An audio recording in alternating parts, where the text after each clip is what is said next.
Whatever works best for the stream. What's going on, Texan? Stream quality's good. I'm at 35%, gentlemen. We're at That was 4,000. solid. We're at 4,000 bit rate for that. Okay, so as of right now, we're solid. Yeah, but What's up, lads? We're back. little technical difficulties. Yep, streams wanted to be a little dumb, but No worries, Texan. Just thought you were really excited. we're trying. It's called Orange Kiss Alani. About 200 milligrams of caffeine. I was told it's best on ice. So we're cracking her open. I'm trying a Citrus Rush Monaco. Heard it's best out of the can. What's a Monaco? I'm not a degenerate. This is a water out of a jug. I No mean, caffeine, no alcohol. This is a healthy man right here. I like this. I got water in here. We got Hydrate before you dehydrate. 2,000 milliliters of water. I don't know what that is in gallons because I'm American. Nice. 2,000 milliliters would be 2 liters, so that's 64 ounces. What can you do? What he You know? said. What can you do? I don't have that college education like Yeah, you. fuck that shit. Fuck that shit. They stole my fucking money is what they did, but whatever, it's fine. Jesus Christ. Sorry. Shouldn't have said that on stream either. Sorry. Jesus. Someone's gonna come get me now. Jesus. Them colleges got a lot of money, dude. Huh. They got a lot of money. They can hire a good hitman. You know who's got a lot of money within colleges? I've noticed, like the sororities and fraternities. Oh, The amount of money that the students have to pay to be in there. Yep. Ridiculous. And then if any of them actually turn out with really good jobs and get rich, because there's some rich people who are in fraternities and shit, they'll give money back. Yeah. To their like shit. Insane. They're diehard as fuck. It's insane. I was never too much into that shit, bro. It was a yeah, little that culty. shit's always kind of weird. Yeah, exactly. That's very like a culty thing. Yeah. Even if I went to college, that wouldn't be my vibe. Yeah. We're gonna sit around the campfire and chant some shit. What? Yeah, What? it's like, wait, what are we doing? Is there any drugs involved? No. Sorry, What the fuck are you I don't guys want. on? I'm sorry, I don't want to live in a frat house that's dirty and smells like probably like the catacombs of Paris. Smells like used condoms. So guys are very disgusting, especially guys that are living by themselves in their early 20s. Yeah. Very disgusting. So yeah, I don't think I could fucking survive that No. shit. That's probably where COVID was invented, is in a frat house. No, Think that was about in it. China. Damn bats. Don't you let China off the hook with that shit. They did it. Did do it. They pretty much confirmed it. I mean, yeah, they all but came out with a press conference. Oh. Almost. Yeah, straight up, they kind of like the Caitlin Clark thing, Texan. Yep, saw that. Was gonna talk about it because have you guys seen what Brittany Griner has said about the WNBA as a whole? They're riding on her coattails. All I know is that was the worst trade in American history was Brittany Griner. I'm gonna the angel of death. Let me get up. Let me pull up. Let me pull up the legitimate quote real quick. Good sports take, Brennan. Thank you. Horrible trade. That's essentially the Falcons trading a first rounder for pick number 26. That's what that was. Yo, Jeff, hope you're not here. Even if he is, tough cookie, man. Why do it? So, this to me just shows you don't want to see your sport progress. Well, it's not gonna progress if Caitlin Clark ain't playing. I fucking promise you that. Bro. I'm looking at it right now. I'm trying to wait for it to load up. I got a property. He's got to click a few fancy buttons and. Nope, bless you. Oh, I think I just threw up a little bit on that. Oh. This is why you don't drink, kids. Oh, first one too. Like, God, that's a horrible start to the night. Okay. You don't say. So. Out of my prime. Oh, here we go. Every time we play her, there's this commotion. Oh yeah, I did see this loud rumbling from the stands. Turns out it's people, thousands of them, just sitting there watching, on purpose. It's very there's no way this is real. It's This 100%. is fake, right? It is a legitimate. We have fans? No way, dude. It's almost like we've been complaining that we wanted more. What's going on? So it's Yo, this is actually wild. this is wild. It's a legitimate. There's Yeah. no way. Every This is time we ridiculous. play her, there's. So they're complaining about fans actually being there. Is Yeah. They're the complaining crazy about their thing. salaries being paid right now. It's wild. And so he went there. she continued to say, which the quote's on the side, that the WNBA used to be a chill, quiet place. You could bring your laptop and relax, maybe even get a little work done. I'm sorry. If you want to go What? and have a 9 to 5, go get an office The job. fuck? Like I don't. What? You are very fortunate. She's and been in lucky Russian prison to be too long, playing boys. this fucking sport for how many years now, and the league hasn't crumbled because the NBA has been keeping them afloat for so many years now, and they want to be ungrateful now because the attention's on Caitlyn. And did you know the NBA is trying to get rid of him? Did you know that? I mean, it doesn't surprise me. The NBA has been trying to have them separate to their own entity because they are losing them so much money. Now that the NBA is not doing great either, the NBA is like, yo, like, you're literally a fucking anchor in the middle of the ocean. Like, get off of us. I mean, yeah, it sucks, but it's like you got to do what you got to do. How many like leagues start up and fail because no one watches them? It's just one of those things. It is what it is, man. You tried your best. Yeah, but this is crazy. One of your players is literally coming out saying we don't want fans. Like what? How are you gonna get money? Thank you. What's like? How does this work? How do you think sports works, Brittany Griner? You think you just the league just makes money magically? Like there's no buying of tickets, merchandise. She thought you know, the Tooth Fairy was paying her salary. Yeah. Well, Santa the Claus crazy fucking dropping a gift every Christmas. Like, here's the massive crazy thing. They all come out and said we want to get paid equally. Don't get me going on this. All right. Well, I hate to break it to you. If you want to get paid equally, you need the fans, Brittany. A lot of them. Lot more of them. You need what Indiana is bringing in to home and away games. Yeah, every game. Every team needs to bring that in. You need that atmosphere. 100%. Like that's the atmosphere. Like, so are they complaining about playing in the Olympics? Because I'm pretty sure it wasn't quiet playing in there. I mean, this just doesn't make sense to me. I feel like this is one of those things where it's like they just wanted to be in the media so bad that they just came up with this fucking asinine quote and said, "Yeah, this will stick." And that's I thought this was fake. I thought this was AI. I'm gonna be completely honest with you. This is just fucking stupid, man. Nope. The fact that this is real actually kind of pisses me off. I've never heard of somebody complaining that they're being spectated and watched. Bro, from your days in high school, you enjoy having fans in the fucking crowd. Like, what are you talking about? College, you literally have a school behind you. Well, and then you get to the pro. Like, what? What school did she go to? Because Baylor. Okay. They got fans. They had a really good. Yeah, they actually had a really good women's basketball program. So this is another. So kind of weird. Here's my hot take on it, and people are gonna probably dislike me for it, but I'm gonna hold back and saying exactly what I really want to say.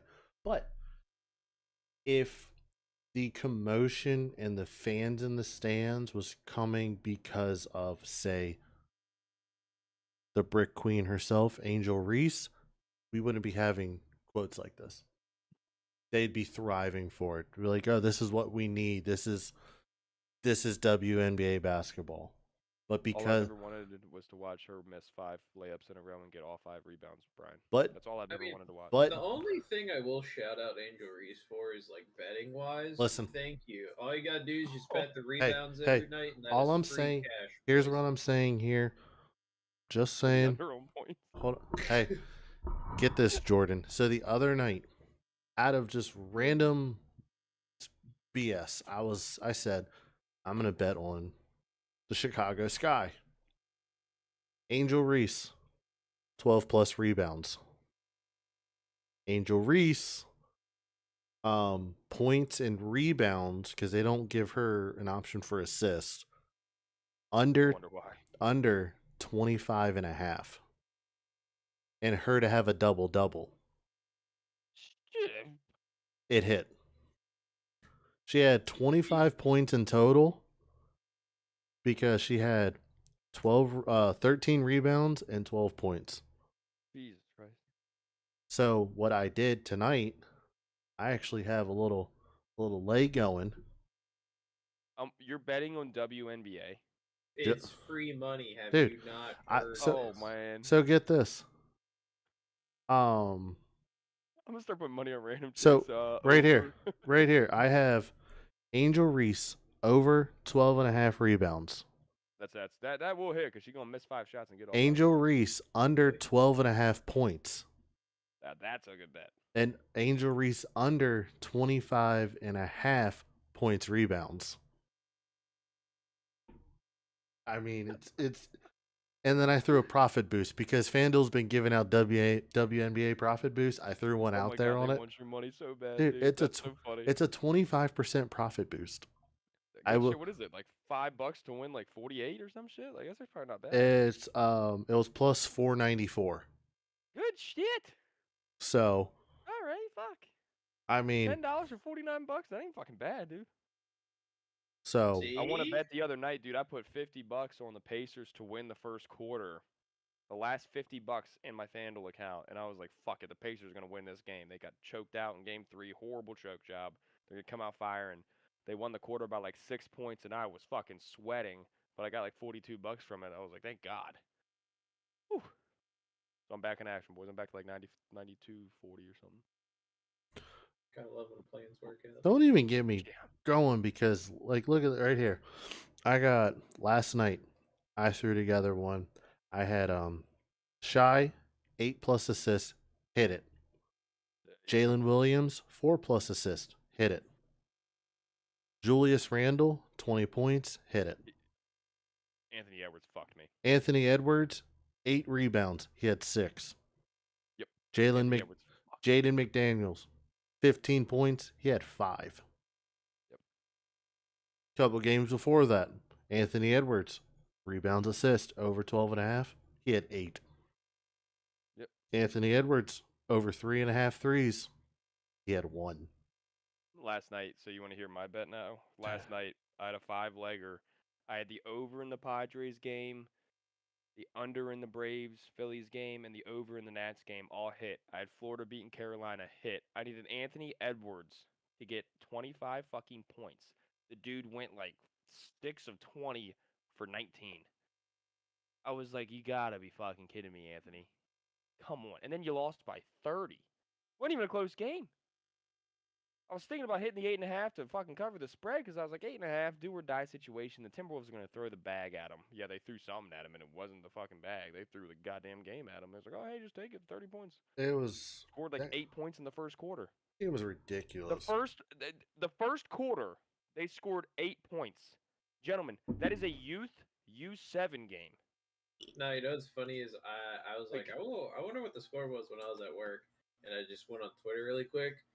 And literally somebody posted a picture. It said, T-Wolves eliminated. And I was like, what the fuck? The game just started. What do you mean? So then I went to ESPN and I was like, oh my God, I understand what you mean now. They're getting blown the fuck out. And I was like, oh, all right. Weren't they losing by 40 at halftime or some stupid shit? Something like that. Yeah, I was like, like, what the fuck, dude?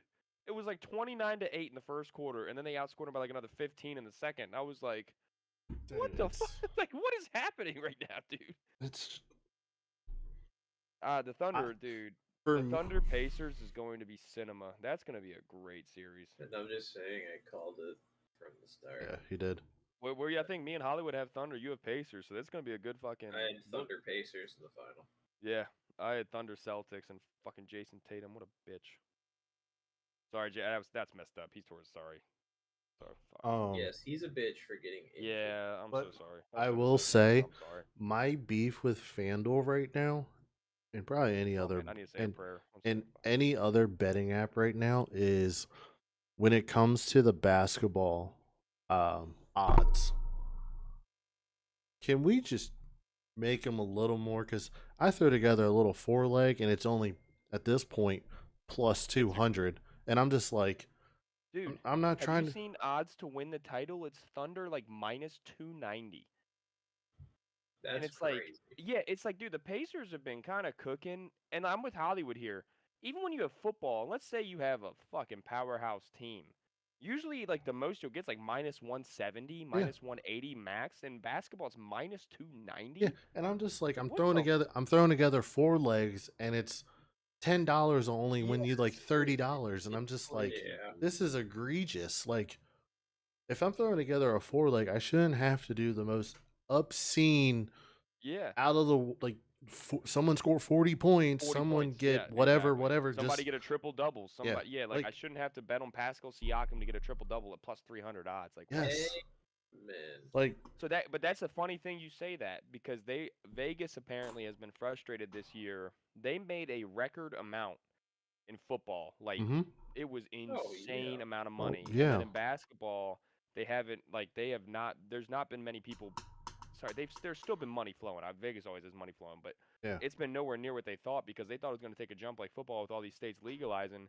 But you guys are 100% right. Why am I going to bet my money when I'm like not even getting money back? Like, you got to give me a chance to win money if I want to bet money on it. Yeah, like I see all these parlay pages on Twitter. They're posting their little 4 legs, their 3 legs, but they have the capital to do $100, $200, $400 towards a bet, and I'm just like, sorry, I don't have that too. Unless I want to skip out on some bills, then. But like, I don't have it like that, and it's just ridiculous. Speaking of which, I think somebody stole my fucking credit card again. Jesus. For another day, dude. My account. hide it better, idiot. I'm gonna call him again tomorrow, dude. I looked at my account like the other day. It was like 700 some bucks. If you and then want, it jumped to like 1,200, and I was like, if you want, I didn't spend 500 bucks. Send me the picture of the back of the card, and I'll make sure the number stays safe. Sure you will. I will. That's a good friend right there. Thank you. I met a guy. Funny enough, you say this. I met a guy in Warzone last night, and he goes, "I'll buy you a skin."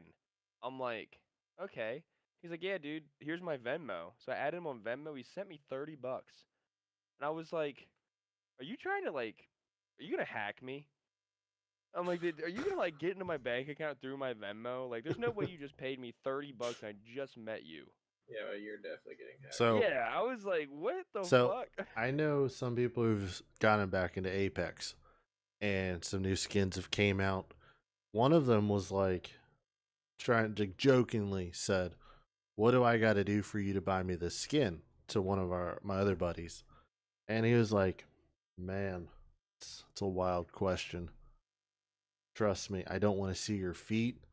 And they were talking like back and forth jokingly, and he was like trying to at the end of the day, the kid got the skin, and he had to send a Snapchat of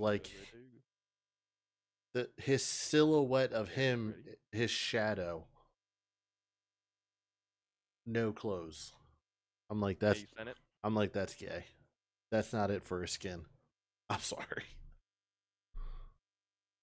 How would you even take that picture? I mean, yeah. Now I'm curious. Yeah, I'm like really actually thinking this. My guess is wall light, bright light behind and you. You're standing there, and you're holding the phone to you, so then it catches the shadow. Because wouldn't it get your phone? Correct me if I'm wrong. Wouldn't it get your phone in the picture? I don't know. I don't know. I have so many questions now. I don't know how this works. Do I have to hold my balls up for them to see it? Like it's baby I know, Jesus? do I have to do angles? Well, do I have to I jokingly quoted Blue Mountain State. I was like, don't forget to add some jewelry. I was like, don't forget to add some jewelry and get like the perfect angle, like Thad. I mean, you gotta get the perfect angle, man. I had a championship ring. I had a watch. That's just like when women say you gotta get my good side. Well, you gotta get my penis's good side. I did every time I smile on a picture. I gotta get my good side because of my chipped tooth. So is your good side the right side? This side, left. Fuck. The fact You're that you right. had to think about that. Yeah, you're right. My left. Sorry. Yeah, fucking. This teeth is fucked. I'm not paying the dentist for that shit though. You can suck it. Amount of money to fix it. Fuck it. Still works. I can still bite into an apple. Good. Oh. Well, I'm actually. But Should I get apple slices? little fair warning: if you bet on Caitlin Clark's games, I messed up and did this. I got a little egregious. I did one parlay where, I thought she was gonna get a Caitlin Clark triple. over 50. I thought she was gonna get a triple double. I didn't do 50. Let's see where is Don't it. tell me it was the game after she dropped the triple double. Yeah, you never bet the right at because you usually don't So back it. I had her. No, like 2 games after. I Yeah, had I had her 20 points, 10 rebounds, 10 assists. She only had like 8 assists. She had the rebounds, but she didn't have the points. She had like 17 points. Dude, I was like, that little damn. girl can rebound though. I'll give her some credit. I mean, She throws the body for some boards. Did you and just call her a little girl? She's only like 6 foot tall, you know. Brittany Griner only 6'9". For a female? That's true too. in the WNBA too. Yeah. What's Angel Reese 6'4"? Don't care. Who knows? I think she's like Tall 6'4". enough to grab her own rebounds, so. And Over and and over and and over. flop like the best of them. Oh my god, we're not doing this again. Not again. I don't do a lot of sports But hey, I betting. want to just shout out real quick. Texan won Congratulations $500. Attaboy. Oh, Congratulations to the Panthers, though. To the Pretty Carolina freaking Panthers, dope. what'd they do? Yeah, well, they're gonna be good too. But the Florida Panthers, I had oh, them in our predictions. I had them making the finals. you, I need the Stars to win, I but the can't, Stars right now, I need Brennan's team to really come through for me. I can't tell you how happy I was. Dude, they killed the Hurricanes. They were, Oh, they beat the brakes off of them boys, dude. one might say it was non-consensual. They put ass to belt. God, I love that saying. And then I had to listen to I PK don't know if I can Subban. say. I don't know if I can say that. That might be a bit far. He goes, PK Subban goes, I got to be honest. I think the Caps would have given them a better series. Shut up, PK. Yeah, no shit. Earlier in the year, Granite Marchand and Chuck weren't playing. They beat him 6-3. It's Beat like the brakes off. Dude, we matched up they so much definitely would better have with given him them. a better fucking. Like I'm just truthfully just Like, putting. I'm not trying to shit on the fucking Hurricanes, but they were like genuinely not a good team. They were just fast. That was it. Yep, and they got The lucky. thing that they ran in with the Panthers is they have everything. Yeah. They don't just have speed. They have physicality, Oh, yeah. speed, shooting. They have it all. So if you run into that, of course you're gonna get shit on it. If I still feel like an old man goalie stud, by the way, Bobrovsky, Bob, the man. Bob, dude, he is so good for his age. My dog. God. Absolute dog. Shout out Bobrovsky. Seeing him without his pads on still traumatizes me to this day. He's the skinniest, lankiest, white, tiny Russian dude you've ever seen. And he's in the net. Yeah, he's in the net just making the most outrageous saves, and you're like, there's no way. I saw a TikTok. Who's the Sharks goalie? I don't remember his name. Technically, well, regardless, I saw a TikTok of him, I guess, like airing out his gear from like getting ready to put it away and stuff because their season's been over since the beginning of the season started. And his girlfriend ended up like putting it all on to see if she can like how it is. I didn't even realize how much what gear they're wearing. Yeah, it was wild. I mean, it's not like egregiously heavy, but it's like some weight on you, bro. Like you got to be able to really throw that shit around and quickly throw that shit around. I mean, yeah, the pads alone for the leggies, man, those things aren't fucking. Those dudes are crazy athletes, man, and we fail sometimes to give them the credit they deserve for as athletic as they are because they don't really move, up and down the ice, right? They have their crease. Yeah. But man, their quickness in that crease is just outstanding. Well, plus they're always either like crouched or hunched over, or like their back has a grown man doing a grown man doing a butterfly split and catching it like it's nothing. Yeah. Like it's nothing. They pop right back up every time, and you're like, he had to tear his groin right there. Like his groin's. Oh yeah, dude! If I were to fucking full split from pole to pole, post to post, brother, everything in my groin and my my Johnson region is just straight ripping. You're It's gonna hear so many tears on that ice. It's gonna sound like somebody's so unwrapping a like Christmas present. the Who whole was the my quarterback that tore his groin? Because I'll never forget. Was it Philip Rivers? I can't remember. He said, "Dude, It no one definitely wasn't understands." Philip Rivers. That I man can't was pumping remember. kids out of his groin. There was a quarterback or some shit in football, and they were on like a podcast. They're like, "How was it when you tore your groin?" And all he said was, honestly, the worst part was when you pee. He was like, "Dude, when you pee, it hurts so bad." like And so all the I guys were guess like, "Well, that that's makes sense. my yeah." whole It's like, my whole dude, oh, thought process Because is you don't realize when you pee, you're probably using so many muscles in your yeah, groin yes, that it's like, yes. oh, so my thought I would is sit down to piss. ha, so would I, dude. at what age do these goalies growing up have to learn to do the splits, or is it just like They Dude, probably learn it honestly, young so their I gotta muscles get ready. I gotta be honest. If I was like, if my son or daughter or whatever was like, "Hey, I want to play hockey," and they're like, "I want to be a goalie," I'm gonna be honest. I'm gonna send them to be like to fucking practice being a ballerina because the yeah? fucking Yeah. elasticity of those people is crazy. Oh, I'm gonna be like, "Hey, they're definitely you taking dance lessons. you Do might get some made fun gymnastics, of. some I don't dance. give a fuck. You're gonna thank me in a few years." And You're then gonna be just good as shit, dude. I I swear. say, and then just let them eat because Yeah, that's like best case scenario. You ain't kidding. That's a good. Hey, that's a good great. take. That's great. Thank you. Great That's a take. good take.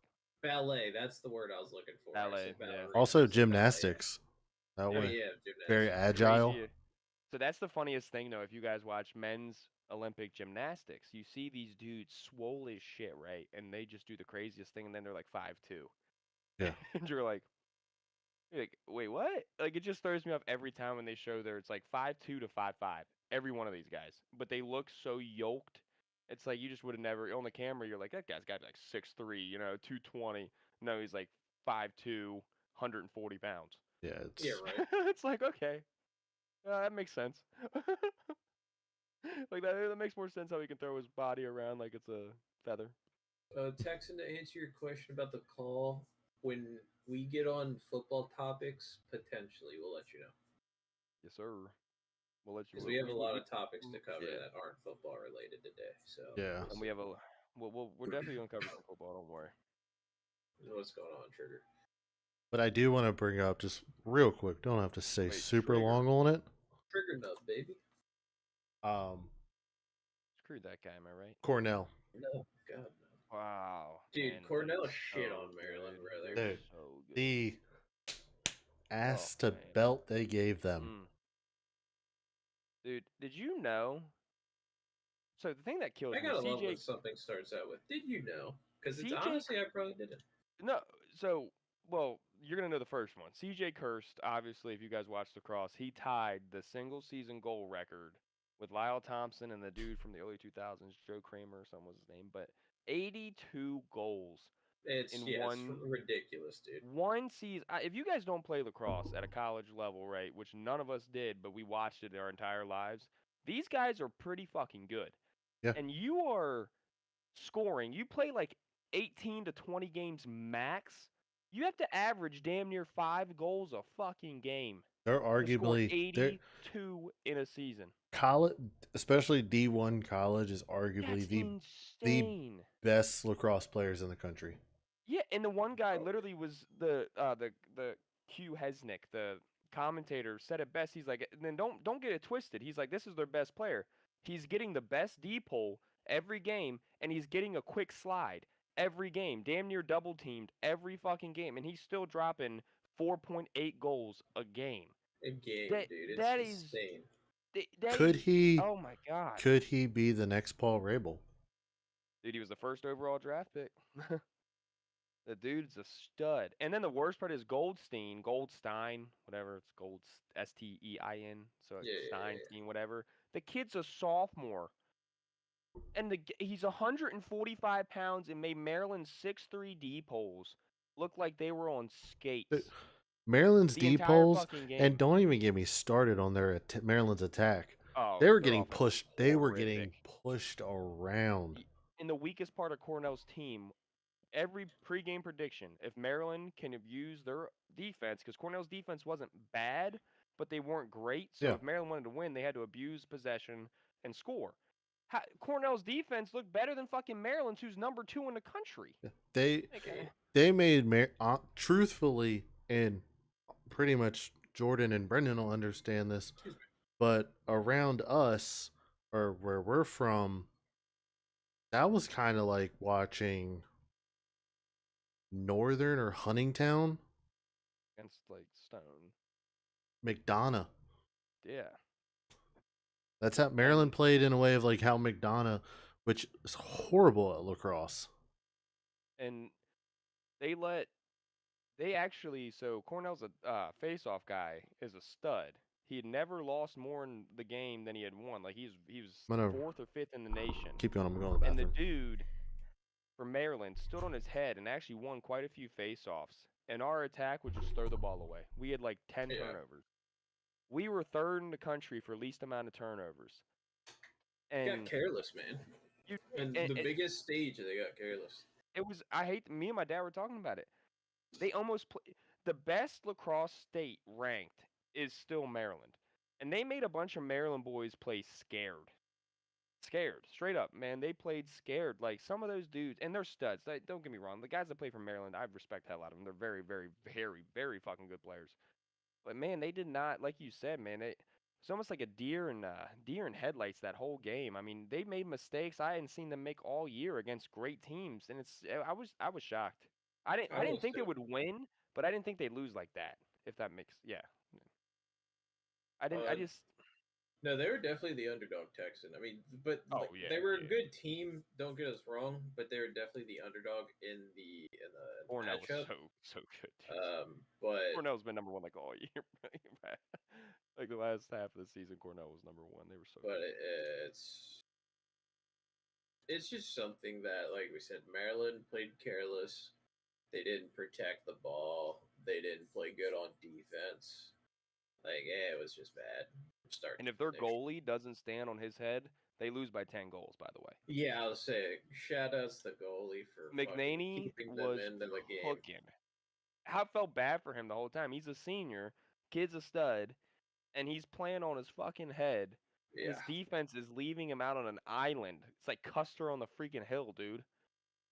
I mean, it was atrocious. It was awful. I was so upset, dude. Cornell was. I get Cornell was great, but Maryland, you should never lose like that, bro. Heck no, man. With the athletes they get, they have the best recruiting class in the country like every year, and you let just Cornell. I'm gonna say that's like Maryland's biggest thing is they always lose the championship. They'll always be in it, and they always lose. Dude, John Tillman's 2-7, 2-7 in the Natty. 2-7. I'm sorry. Like at some point, you got to realize, like, yes, that's great because you're bringing them to the Natty, but you're not producing wins. So it's like, what the fuck's the point? Straight up, dude. That's how I was feeling. A little nowhere near as good as John Tillman as a coach for a sport, but I was feeling until this year with Ohio State winning all, I was feeling that way about Ryan Day. He'd made the playoffs 4 times and had lost every time, and then this year, luckily, finally, thank you God, we won one. That was how I felt with Ryan Day. I'm like, oh great, we are gonna make the playoff and fucking lose again. This dude said yes, we won one, but deep down inside, he kind of wanted them to lose. So Ryan Day got fired, and he didn't have to deal with them for another 5 years now. But that's okay. Shut your mouth. Did you guys? We're on the hot streak. Did you guys see what Texan said? I didn't. Which part? The people expecting Cornell to win. Cornell was loaded, dude. I mean, say first team All-Americans starting. Like, I would say, probably going in, it was probably a 50-50. No, so now you're gonna get on my betting again. Maryland was plus 120. Mm-hmm. I don't think Maryland's been the underdog in one game this year. So I saw that and I was like, fuck yeah, dude. I was like, Maryland's gonna come out pissed. They're the underdog. And then I saw that and I was like, never again, Maryland. Never fucking again. Like, it's sad because Maryland's probably my favorite lacrosse college team. And besides, at this point, I can't support poverty. You ain't kidding. Well, hey, we'll get there, but we ain't gonna win it. Let me just also put out there, I'm gonna find this. Hold on. Cool. They're in the 9 natties. Their uniforms they wore. Their uniforms. I got it pulled up. Oh, I'm glad they worry about more what they look like versus winning the game. Maryland has so many better uniform combos. Yes, like dude, they have the Maryland flag helmet. Yeah, why not wear that?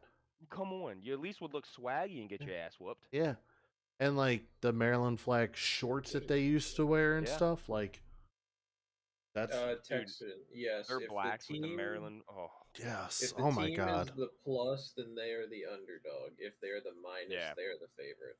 Sorry, yeah. It was Maryland's first game as the underdog, so my infinite wisdom, Texan, I thought it was easy money. But fuck was I wrong. It's just so very wrong. He fucked around and found out. I found out quick. I was like plus 120. I was like, that's a big underdog, kinda. I'm like, all right, you know. So I didn't touch that game at all. I kept looking at it. The over under on I gotta be honest. I kind of forgot the game was starting as soon as it did, and then I was like, oh, can't place bet even if I wanted to. Dude, I don't like. I will say my one complaint for any sport, and I know March Madness is similar too. I'm not the biggest fan of playing on Saturday at 4 o'clock and then coming back right on Monday at 1 o'clock. That's it's very close. Strange, man. You're playing almost back to back at that point, man. And lacrosse is not like, dude. People don't realize how physical the freaking sport is, dude. Those boys are beat the shit up, and then they gotta come back in a let's day. not forget what Gretzky said about why he decided to play hockey over lacrosse. I don't think I've ever seen that. Gretzky came out and said he grew up playing hockey and lacrosse because apparently Canada's their spring-summer sport is lacrosse. Yeah, they're insanely good.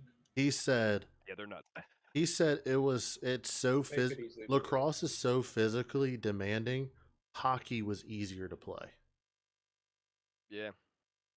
Because at least in hockey, you're rotating so fast, right? You're on the ice for 30 to 50 seconds. Lacrosse, you're sometimes running up and down that field for 10 minutes. Yeah. Minutes.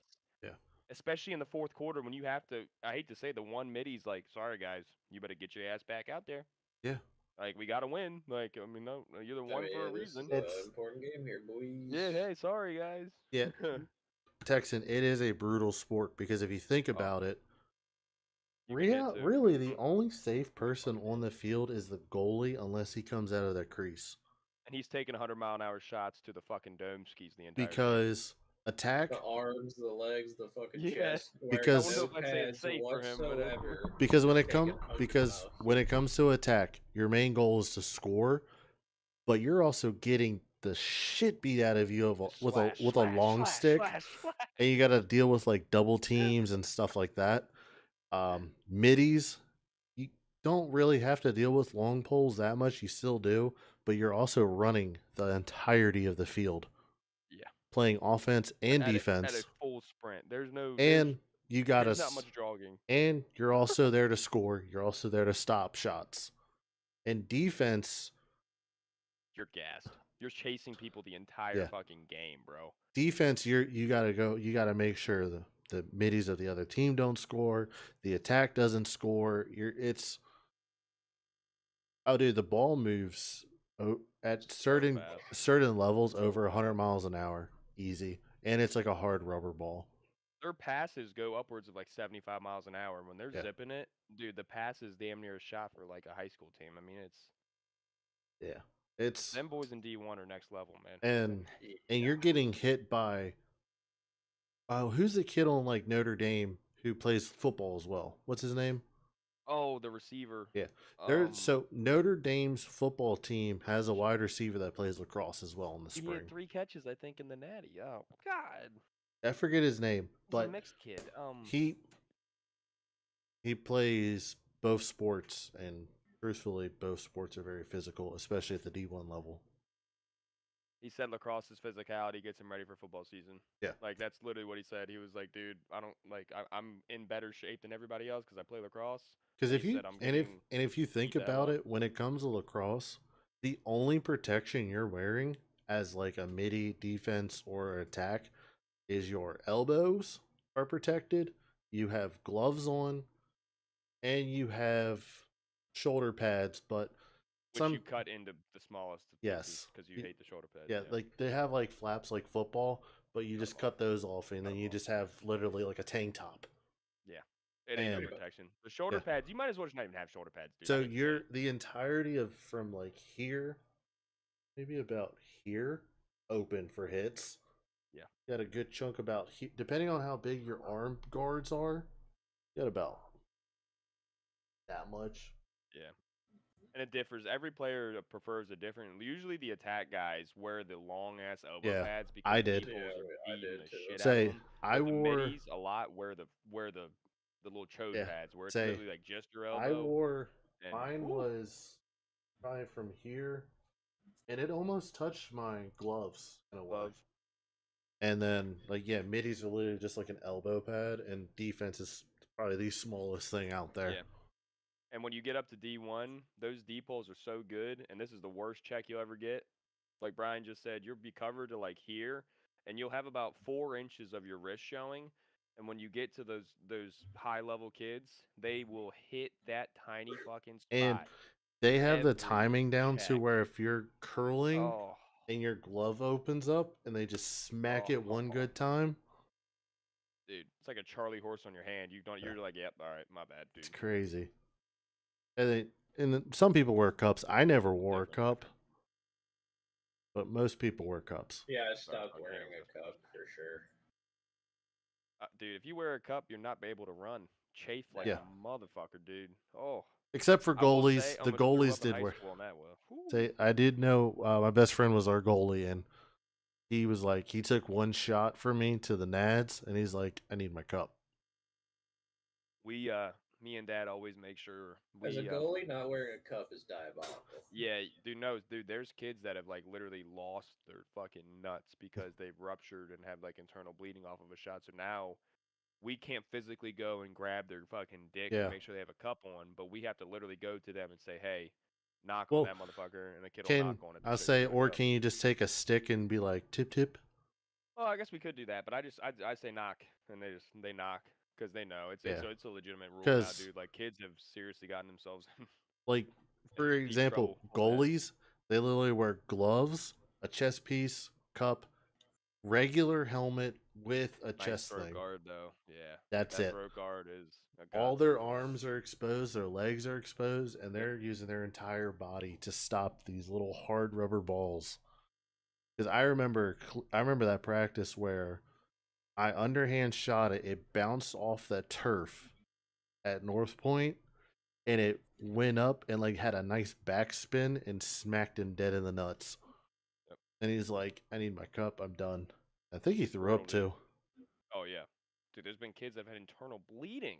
I also had. I want you to imagine you're sitting there and your balls get real puffy. That means you're bleeding pretty fucking bad. I also had to run that practice because tarantula. I had a.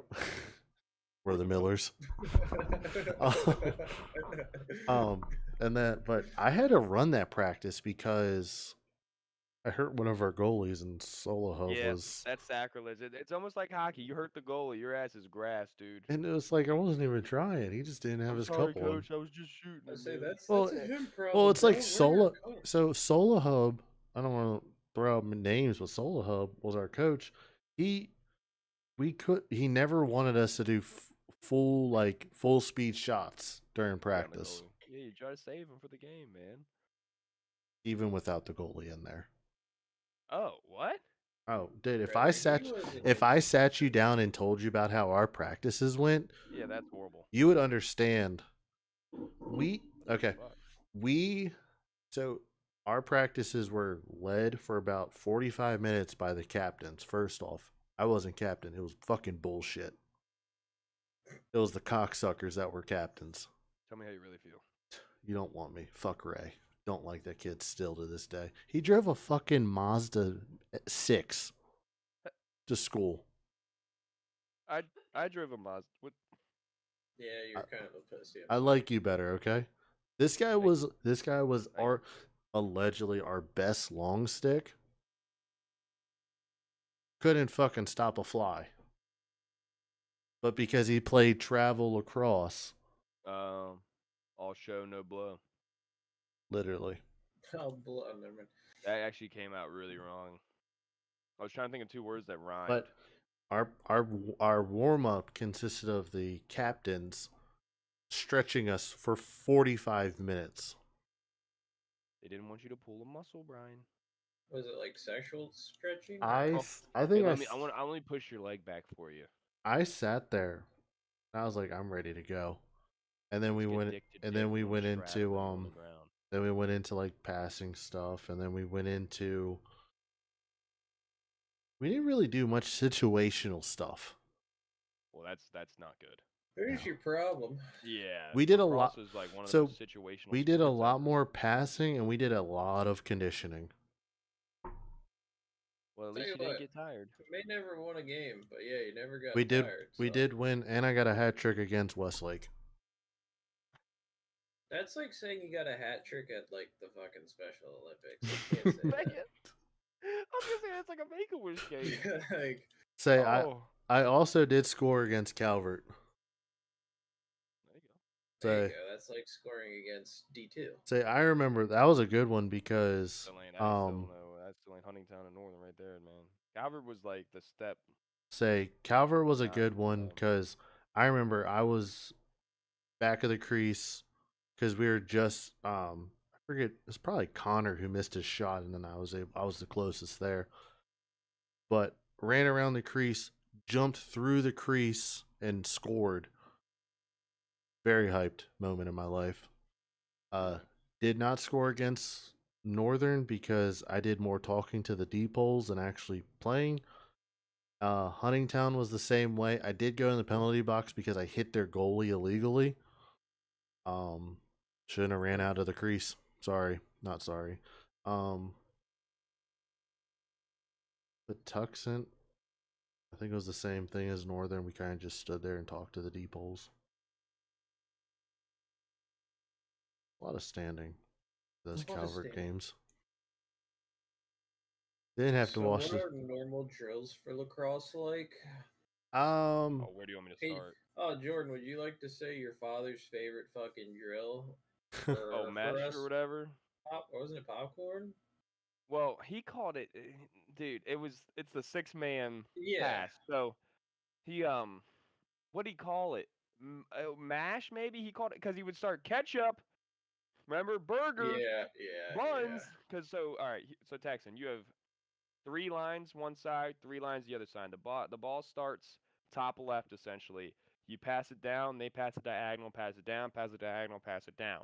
You add in towards, you get going with one ball, rotate it one time, and you keep rotating it. You add another ball, then you add another ball, then you add another ball. So you get to 4 balls. So essentially, you have 4 passes going at once, and that would be our warm-up. And then we would go to the star drill, where you would have a star, and you would pass it in a star.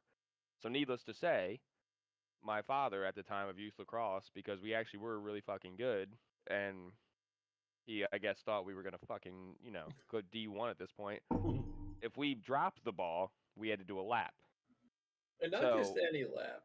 It was a country mile lap, dude. And, dude, you would get back tired as shit, and you would start off it again, and you'd drop it again, and you'd run again. So that'd be the first 2 drills, and then you go to offensive, kind of like football. You go to the offensive section, defensive section. Offense usually does some shooting drills, run some plays, walk through it, run it, etc. Defense would do their Jedi drills, footwork drills, etc. And then at the end of practice, you get together. You might go through a couple, man up, man down situations, and then you just go 6-on-6 and beat the fuck out of your own team and call it a day. Oh, and don't forget the face-off guys usually do their own drills. Yeah, face-off guys just sit in the fucking corner. And then I unfortunately I did fucking face-off stay on. I had to go there for like 2 minutes and then come and run with fucking Brendan, Tyler, Ethan, and all those motherfuckers every goddamn time. Oh, they're running, guys! Oh!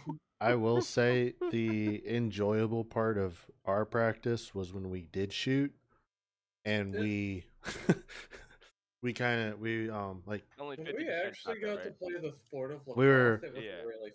We had to like do a move past a bucket because we didn't have a defender there, and come from the X. You couldn't even get a coach to stand there for you? No. Come Jesus Christ. and then throw, and then you had to like catch and Oh, dude, Texan, that sounds like fucking hell. He said, in practice, if the defense allowed a touchdown, we'd have to run either a country mile or suicides. So, That's Texan, hell. get Every this. fucking tutty, The yeah, fuck the off. coach for my high school lacrosse team that I was on, he was such a stickler for everyone on the team to have good grades. First off, sorry team. I He must wasn't have watched Carter one too many times. I wasn't going to school for good grades. I was just going to graduate. Great movie though. Yeah. Great movie. Another great sports Yeah, that's one of throw my in favorite there. sports movies. Man. But Time out, if Hollywood. Can we just talk about the plot of that movie? How the parents were upset with him for oh all he wanted was their kids to have a good education so and they could and play sports. and do something with their life. He just wanted to see average. Yeah. That's it. Go on. And whatnot. So if anybody got in trouble in class or had like their grades or went down, we didn't touch our sticks. We ran the entire time. And you want to know why we did not do so well? So Our middies, Texan, you know what I say, Manchesters are? our middies were definitely conditioned for it. Text me if what does he say in the chat on this? Do you know what Manchesters are? Texan? Doesn't say anything. Oh, we also had to do fireman carries up a hill. Dude, Manchesters, you have to start. We at the end of practice every day, Frankie would get his fucking whistle in high school. End of practice, we're doing Manchesters. You get 20 seconds to run 100 yards, and then you get 30 seconds to jog back. You do that twice, then you go to 19 seconds, then you go to 18. He said, and "Why do you have to bring those up, Jordan?" He Yeah, definitely knows exactly. yeah. So the 20 seconds down, and you get to jog back to yeah, and to do it again. We would do that every practice, and then Frankie would sit there and go, "We're gonna do these until I get tired," and we're all sitting there like He fucking throwing watched up. Miracle one too many Yeah, times. and I'm over there literally like everyone is just fucking like dying on their hands and knees between each 100-meter. And if you didn't get there in time, he would add another second, but then you'd have to get the second off and do it again. So it would just add a whole nother 100-meter. Dude, every like stoner kid in high school would throw up the entire time and tap out. So all the kids that like actually tried to run the goddamn thing, it was the worst thing ever. And then the other kids who would throw up would have to do it afterwards when they could get their bearings, and then they do it again. Oh, I remember we had to do them fireman. bitches. So you've been to North Point Stadium, Yeah. Up the the bleachers. the visitor side. Oh, the hill. Up that hill. We had to do fireman Yeah. carries up that hill. Then we had to do bear crawls up that hill, and then we had to run hills, and then we had to run the home bleachers. That hill is actually eroding. Like it's like a fucking cliff soon, dude. Like the rain is clearly washing away at the fucking. I dirt. mean, that's what happens when you build a stadium inside of a hill. Yeah, that thing is getting fucked up, dude. And it's probably getting fucked up from all the kids running on it too. Just eating that dirt up, Well, dude. Like it is. at this day and age, they probably don't make them do that anymore. No, you can't. Dude, you can't even do hitting in practice in high school anymore. You can do hitting, I think, That's crazy. preseason, like Oh, twice I'm just saying, if we had that job, Jordan, our kids would have been hitting. we're breaking every fucking rule in the book, dude. We're Oklahomas aren't allowed anymore. And I'll tell you right now, we're fucking doing Oklahoma. Let's go The- right here. Fucking day. Those were getting. fucking I day. remember those were getting outlawed when I was in school. Yeah, and two-a-days are outlawed now. What? Two-a-days? Yeah, two-a-days are getting outlawed. Wow. Dude, I'll never forget two-a-days. I remember when we had 3-a-days. Yep, can't do it anymore. Granted, Our two-a-days, the first practice would be all conditioning for 2 hours, and the second practice would be actual football drills. It was the stupidest shit ever because you couldn't do anything by the second practice because everyone's tired as fuck. So this is how ours went. Morning was conditioning and workout. Yep. Then you had actual drills, and then they were recording the drills. And third practice started with film, and then more conditioning. I don't miss those days, dude. I miss sports so much. I don't miss that shit. I remember coming home tired as hell, drinking a chocolate milk and laying on the couch and going to bed. Yeah, literally, dude. I would chug so much, especially in those summer practices, 95 degrees, dude. I was drinking an egregious amount of water. And doing it on the turf too. Oh my god. Better than my Dust Bowl of the Play-Doh, bro. You would listen, you would blow your Jordan, nose and it would black.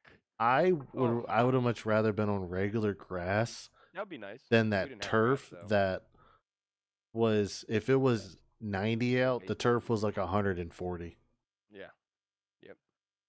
Take a knee and your knee is just sitting there burning. Yep. God. Try to pull your shit down to cover it. Like your feet are just burning through your cleats. God. Not the toesies burning. Yeah. Dude, they're brutal. All right. Texan, real quick, what years did you play college? I'm just curious to see how much time is between the evolution. He's asking if you're an old fuck or not. No, I just want to know the evolution of the game since you've played, basically. If you're an old fuck. From 2018 to 23. Okay, so recent. So yeah, we're actually about the same age. Have you guys seen what the current Team USA 2018, right? Team USA flag football for college. One sec. 2018, 2020 for college is what he played. Okay. Do you see 27, 26? Okay, so have you guys seen what the current quarterback for Team USA flag football said? Oh, Burchett or whatever, the little the guy that's like 5'7". That yeah. Is that the one that throws really goofy? Yeah, dude, he throws like that 3/4. That he also said he feels like he has better football IQ than Patrick Mahomes. He said that. Yeah, he did say that. I do remember that. He's doing an interview. Maybe like ESPN or something, and they asked him about it. And he's like, I think my knowledge of the game, like I have better IQ at flag football than like Patrick Mahomes. Oh, he meant in football in general. I was like, brother, I just no. Then a 3-time Super Bowl champion. Yes. So here's motherfuckers on crack. So here's my new hot take for this. Okay. I love that we can get NFL players to go to the biggest stage in the world to play, which rightfully so, they're the best athletes for the sport of football. I get it. We have a current flag football team. No one knows who the hell they are. And if you watch it, truthfully, looks like that 37U semi-pro football stuff. That's what it looks like. Yeah. So the worst football you've ever seen. Let's throw together tryouts. They can come. They can try out. Tryouts. That's fucked up. Put some tryouts together. You want Justin Jefferson and Jamar Chase to absolutely cook these dudes. I mean, they need to be humbled. I would say if that'll show them, like, hey, brother. They need to be humbled because literally the Olympics is going to be the grandstand stage for this. We're going to send our best athletes. I was going to say, this is the inaugural. And they have to think about it like this. They got to think about it as a business aspect, too. Yeah, you bring a lot more money with big names. Nike, who's usually been the one to provide footwear and stuff like that, they're the ones who do the NFL. Who is Team USA going to want to send over in aspect of how much money could be made? It's going to be the pros. If you're sending pros over, you're going to make millions. And Brendan, that was your cue, being like millions. Oh, I'm sorry. Let's try and do the Pat McAfee thing. It's okay. But that's my bad. I'm sorry. You got, not only do you have to send the best of the best, but you're going to send, in a business aspect, the ones who are going to be the well-known people and who's going to bring in the money. So you know what's even crazier? I'm going to go deeper into what you're saying. What is the NFL's entire goal? Oh, I'd get deeper into you. All right. Okay. What's the NFL's entire goal these last couple of years with all these international games? To expand the fan base. To expand to the entire world. Yeah. What is the literal world stage of sports besides the World Cup? But you could obviously for the World Cup the majority of sports, it's the Olympics. Yeah, the Olympics has every sport, not every, but a lot of sports into one event. Everyone So watches the Olympics. Exactly. If you want to draw all these guys, Roger Goodell is a pretty smart business guy. I hate him, but the motherfucker makes money. Yeah. He's going to say, what's a better way to get my brand out than to show the Eastern Europeans, the Africans, the Asian, all of these populations my product? I'm going to send Justin Jefferson. I'm going to send Mahomes, Josh Allen, whoever. Yeah. I'm going to send Jamar Chase, Saquon, Because whoever the fuck at the time, right? Like, yeah. you're not sending people that nobody knows. That doesn't expand your product. Like, no. Like, truthfully, the entire... it's gonna be awesome to watch. Just like say Justin Jefferson have to go up against this 5'6", 5'7" accountant from like Poland, Germany or something, and just sitting there just like it's, if you're not betting on that when it comes time, I'm going over every game. Over, and I'm covering the spread. Like we talked about last week. Yeah, you have to cover 35.5, I'm hitting the spread. I don't even give a fuck. I don't even. We're gonna score in the first two plays. I can't drive. I can't think. And the Olympics are going to be here in the U.S., so just imagine the NFL fan base that's going to be there. So that's another reason why they're going to want NFL players to be in it, because you're going to bring in, say there's Saquon, the Eagle fans are coming in. You have Mahomes, the Chief fans are coming. You have Minnesota, Cincinnati, or you name it. Say you have Lamar Jackson as a backup. The Ravens are coming in. Like, all these fans are going to fill up these stadiums. You throw these random accountants who do it on the weekend. I'm sorry, you're going to get fans there, but it's not going to be the level of... No. You're just going to get the average Olympic fan who just wants to watch something. It's a lot different than what they want. They want money. That ain't bringing money. I mean, exactly. The money makers, and it's all business. Until most of these people understand at that level, it's business. And what country bets the most in the world? And what were we just talking about, betting on the spread? The U.S. United States. Yeah. And who's going to bet on football spreads? If Justin Jefferson, etc. is playing? The millions and millions of football fans. Yeah. Because you're gonna have fans that hate Patrick Mahomes, but guess what? If he's in there, he's representing for... He's American, fuck it. He's representing for the Olympics, Team USA. They're going to bet on his over. I mean, yeah, of course.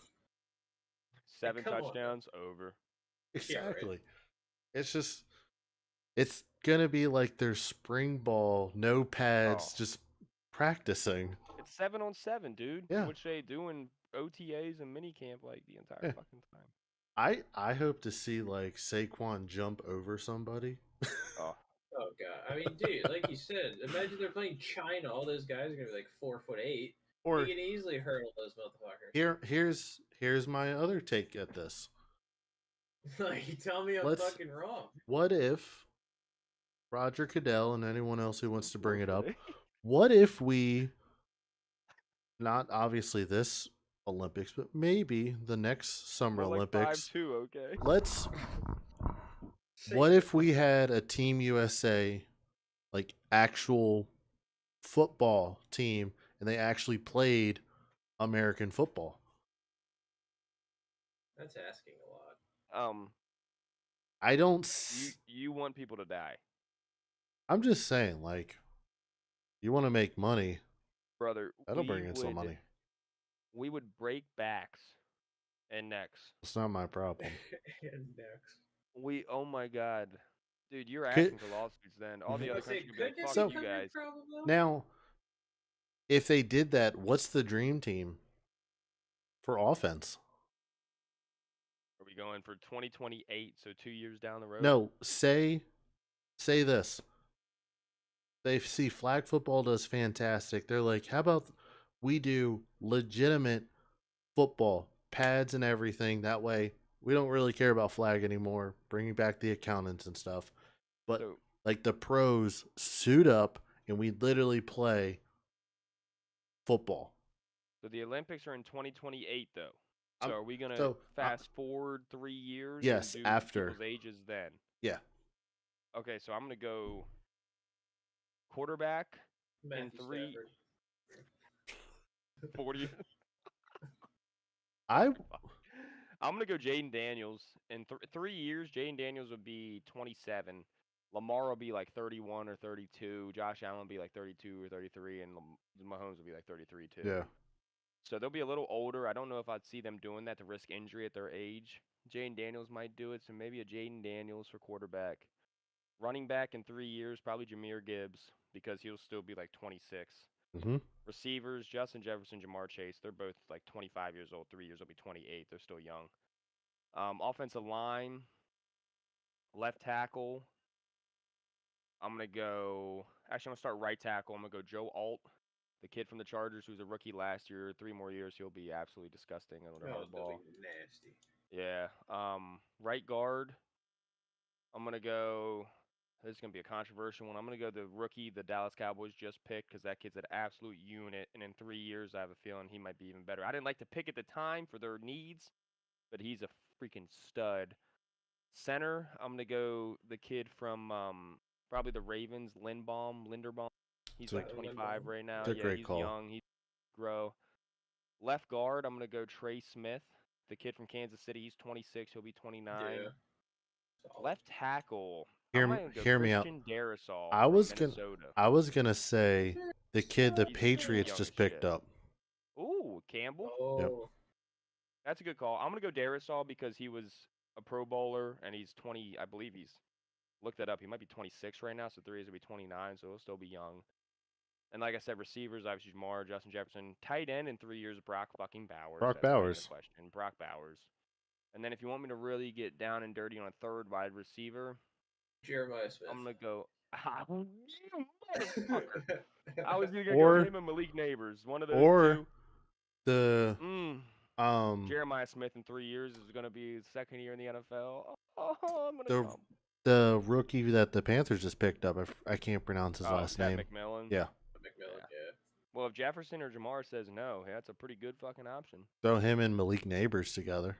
Well, so that's what, dude. You could, like Brendan said, Jeremiah Smith. I think we can all agree that kid is just a freaking athletic specimen. I think we all anticipate he's gonna be really good. Malik Neighbors obviously is a stud.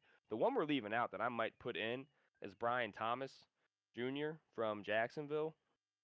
I know he plays on a shit team, but that kid is legit. Funny you say his name because I have some information that I saw that I'm gonna mention here shortly. Does it involve your boy Travis Hunter? Mm-hmm. Yeah. Does it involve your? It does. It's what Brian. It's what he said. Did they go 1-on-1 or something? No. So, you know how Travis Hunter is like usually dancing and trying to I hate that shit, dude. I've seen videos. So the fans of Jacksonville who've been to the practices said, "Can we get him to lock in, please?"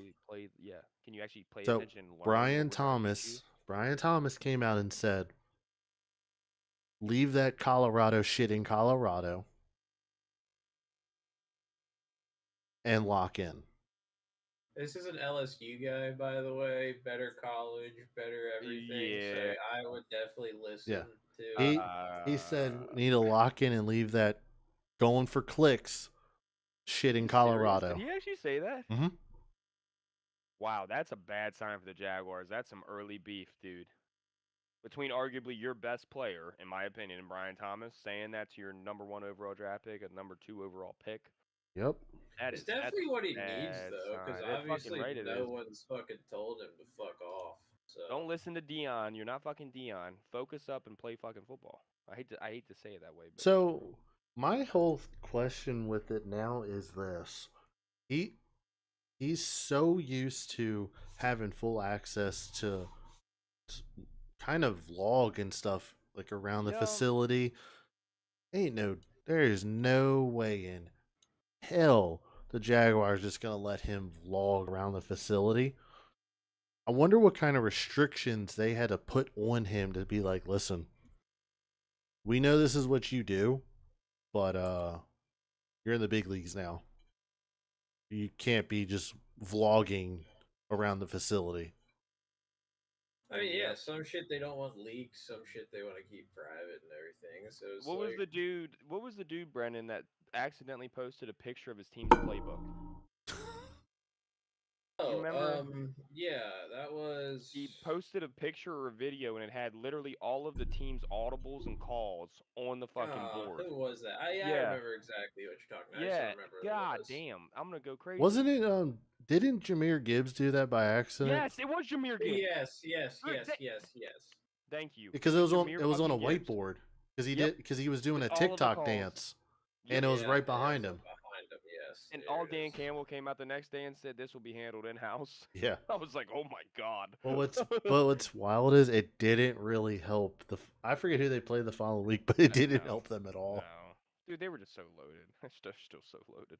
Oh yeah, they're still fucking loaded. Yeah, it didn't matter. They just needed to change a couple and all you needed to do was rearrange the words. This means this now, so that be like, wait, I thought that was the other thing. I also saw. Use the same calls. Yeah. So I also saw the Browns have came out and said that Flacco does not mind mentoring, and there's no guaranteed spots in regards to Shador or Dylan Gabriel. I'll be honest. This quarterback competition is probably my least favorite topic in the entire fucking league. It's like between picking fucking shit and diarrhea. Whatever, man. Like, yeah, like what are we doing here? Like, I'm so sorry. God forgive me, dude. Joe Flacco's 40 fucking years old. I'm sorry. He maybe plays this year, maybe next year at the most. So it's like, why? I love you, Joe. Whatever. Dylan Gabriel. I mean, he's small, but yeah, like he actually can read a defense, and he has a nice little arm. I get it. And there's and then Shador, he's the same as Travis Hunter. The motherfucker just wants to post a goddamn TikTok about his. Are there any other left-handed quarterbacks in the NFL? Tua. I want to say because there's not. I know it's not common. Tua. But he's also short too, so I don't know how he's gonna see. Tua are actually like the exact same. They're both Hawaiian. I don't really understand how he's gonna see over that line. They went to the same high school actually too, I believe. Tua and Dylan Gabriel went to the same high school. Because and then one just went. It's kind of funny because they're built the exact same. One went to Alabama and one went to Hawaii to UCF to Oklahoma, then Oregon. Yep. Dylan Gabriel's been around the fucking block, dude. I mean, the guy knows football. He's been passed around, It's fun. My opinion is, I kind of feel like that's how Oregon builds their team. They just find people who've been bouncing around and they're just really good. So this is a good question here, Texan, and I'm going to give a hard opinion on it. Do you think the NFL will ban or limit social media presences for rookies moving forward because of things like that? You're goddamn right I do. Yes. And I already think they're behind the 8 ball on limiting it because dude, you see more from a locker room now. You saw a playbook for fuck's sake. Think about that, like all the locker room instances of people's dongs getting leaked and butt cheeks being shown. It's like you would never see that back in the day. But now these young kids get a win, and then they want to just go live on their social media and celebrate. Well, but they're also destroying other people's privacy. What's wild is I think they're behind the 8 ball. They're already too late on this. Man. I forget. You should have a bin that says "Put your cell phone in this fucking bin before you come to work," because you're coming to work, right? Who was the who was the Ohio State running back that just got picked up by the Browns? Winshawn Judkins. The other day I saw he was live on, might have been Instagram, in the locker room. He's live and he's holding the phone like this and he sets it down and he's getting ready. And you hear him talking to Shador because I guess their lockers are right next to each other. And Shador is like, yeah, you just throw it on and then you start making money. Which, first off, it doesn't work like that for a normal person. But then you hear him saying like, oh, don't forget you got to have the striped socks or you're going to get fined. But like, you're in the locker room. Why are you live streaming? Yep. I'm all for you making your money outside of football. It's not that, but NFL's time. I'm all for seeing social media posts from the teams. Players, they need to have it banned. Like, I'm sorry, you have your YouTube channels, whatever. Do that in the off season. Do that in your free time, not during the season when your main job that you're getting paid a lot of money to do. You need to focus on that, not Dude, social media posts.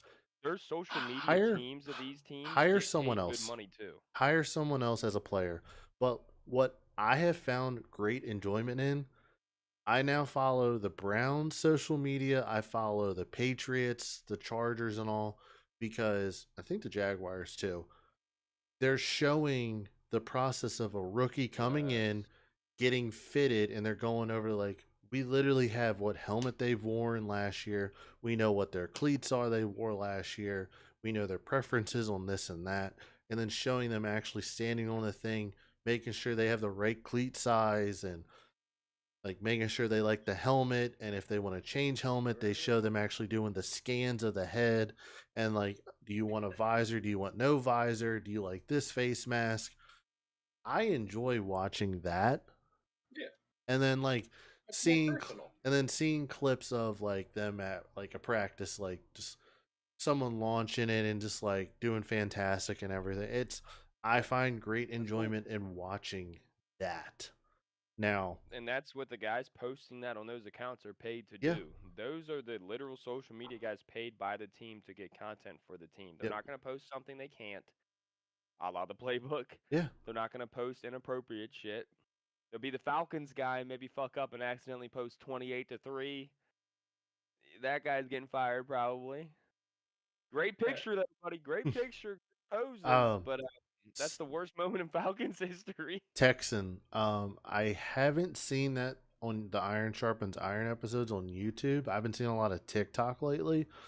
Personally, from a not TikTok, a TikTok side of things, the New England Patriots, hands down, have been Patriots have a good one. the best PR team.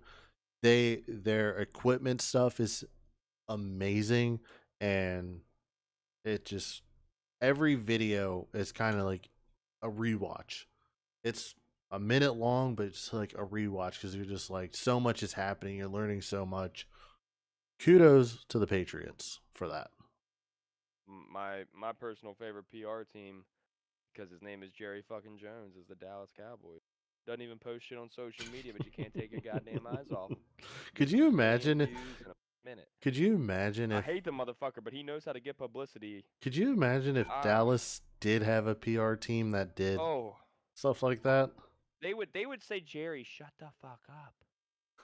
Jerry, Oh Jerry, yeah. let us do the job, Jerry. But Jerry is his own PR team, and say what you want. The dude gets money and he gets views, The and he gets them quick. so You have Jerry doing Jerry the things. Bengals Jerry need doing Jerry, bro. the Bengals need to hire better PR team, in my opinion. The Bengals just need Jesus right Everything, now. bro. I'm sorry, you can't even get your rookie Trey Hendrickson. Like, So you can't even get your rookie signed. That's been going on for if you how guys actually long? were to sign Shamar Stewart and Trey Hendrickson, the Bengals would be kind of nice next year. They would be gross, dude. Yeah. I don't even want to talk about them. They make me sad. Yeah, that's Have y'all fair. seen the pictures? I've been actually kind of impressed. Jane Daniels looks like he put on a little bit of weight. Is his I didn't mom think it not was attached to his possible. hip anymore? Well, no, she is. Well, if that keeps him from getting into some blasphemous scandals like Deshaun Watson, then I guess Mama fucking Daniels, do what you gotta do, girl. What, is she in the fucking massage room with him, dude? Oh my god. She was right next to him when he was flirting with Juju Watkins. That shit Talk had me about an all-time dying, dude. cock block, dude. Dude, his mom is right there, and they're trying to talk, and his mom would pipe into that conversation. You're just sitting there like, this is brutal for him. Juju Watkins is probably like, what the fuck, dude? Yeah, right. Can your That's mom good. leave us alone? Right, it's like, I just want to have a normal conversation with you, not fucking the entirety of the family right now. Whoops. Then Marvin Harrison Jr., get off the roids. Jesus Christ, get off the roids, bro. You think he's bulked up too much, bud? So I'm glad you asked me. Yes. Oh. Yes, I do. I actually, his issue last year wasn't hits. It wasn't, his body losing its um It wasn't him with injuries or him, getting nicked up between games. Obviously, every player goes through something throughout the season, twisted an ankle, whatnot. That wasn't his issue. The issue was just the fact that, I mean, two things. Kyler was not giving you enough targets, but that also could have been with you not getting enough separation. And usually putting on more muscle mass doesn't sometimes lead to more explosive. If anything, it kind of leads you to be a tiny bit slower because you have more weight. Are your muscles more big? Yes, but they're also more muscle bound, so you have less flexibility. A lot of times it actually leads to more injuries. So funny you asked that. I'm actually really concerned about that because I love Marvin Harrison Jr., Ohio State guy. I know you mentioned that you wanted to talk about Stephon Diggs. I really do because I thought that was the funniest fucking thing I've ever seen in my life. I have a pretty sweet graphic that I made. This man's there was a bag of Coke. Yeah. The booger sugar. Did you see that shit? The Insta hose that we're trying to get. Well, he's with Cardi B. There's gonna be hose all over the place. But the fucking bag that is clearly the bag, just sitting there, dude, I'm Captain.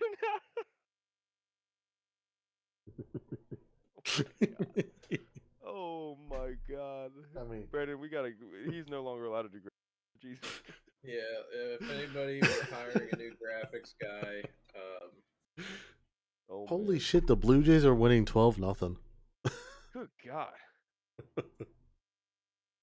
Yeah, dude. Oh man. No, Stephon Diggs, that video had me in tears. And he is a hard worker. I do like Stephon Diggs. He's a hard worker, and I mean he does. He'll still come back and do what he needs to do. In my opinion, he's old. Won't pass a drug test, but that's my thing. Why would you even put yourself in that situation? You're around a bunch of girls that want clout, they want money, and they want fame. Why would you put yourself in that situation? That kind of. I mean, know why. So that video clip reminds me of like the early episodes of the show Ballers when they were the Rock's in it. I don't think I've seen that. It's on Netflix. Yeah, it's on Netflix. You got to watch it. It's so the premise is he retires from football and he goes and starts working for this financial agency. And his whole thing is he wants to protect the players and make sure their money goes into the good places. Oh, I've seen clips about this. Yeah. Really good show. A lot of boobs. A lot of boobs. I gotta watch it. It's on Netflix. The amount of money Diggs was asking for was absurd. Yes, Texan. But yes, it was. in like I want to say like second or third episode, they were on the boss's yacht, and it's a bunch of football players, and all of a sudden the cocaine comes out, and they all just start with a bunch of hookers and wannabe Instagram models, and they just start doing blow off of boobs and stuff. I imagine that's how Stephon Diggs' weekend went. Yeah. But needless to say, and Texan had a great way to kind of put it, right? Like, here's my old head take, I know. You are getting paid a fuck ton of money as the leader of a team to come in and help a young quarterback and really try to help a franchise get back on its feet. I'm not asking you to not do what you're doing because I know all these rich guys are going to do it. I'm just asking you not to put it on fucking camera. Social media. Thank you. Well, that's your social media shit again. Just don't put it on the wild thing is, it wasn't him recording too. But he knew. Yeah. Oh, I'm gonna get mad. He knew he was putting himself in a situation with a bunch of fucking whores who were recording everything. You're right. Because that is their job. I hate to kind of go in their job. It's their job. No, you're right. So it's like, dude, be smarter. There's no way you've been in the NFL for like 9 years, and 9 or 10 now, and you don't know that. You just set yourself up for. I hate that for the Patriots, dude. Because Mike Vrabel got asked 30 questions in a row the next day, or the day it was fucking happening, the first day of voluntary OTAs, which as a leader of a team getting paid $23 million a year, you should be at. Mm-hmm. You shouldn't be on a fucking yacht. Also, don't even get me started on those OTAs. I saw a certain player not show up on time. You don't want me to start this rant. Jordan, you know who it is. He's a tight end. And he plays for a specific team. There you go. Just let it go. We don't need to fucking get into this. We're not getting into it. I just saw that he was late. I'm gonna go take a piss. Have fun. I just saw that he was late. He says. Thanks for putting that out there, man. Glad you realized he was late. So, speaking of, we posted a TikTok of last week's top 5. I'll wait till Jordan gets back. I'll wait till Jordan gets back. I've already previewed this one. Yeah. I'll wait till Jordan gets back. I already know Texan's going to agree with us too, and he'll call out all the dumb people that were trying to call us out too. I'll wait till Jordan gets back, and let me see. I want to see if there's any new. Yeah, Jordan had a lot of emotions fly through him right there. It's okay. Did I buy the wrong thing again? The beautiful thing, truthfully. It's something. That is for sure.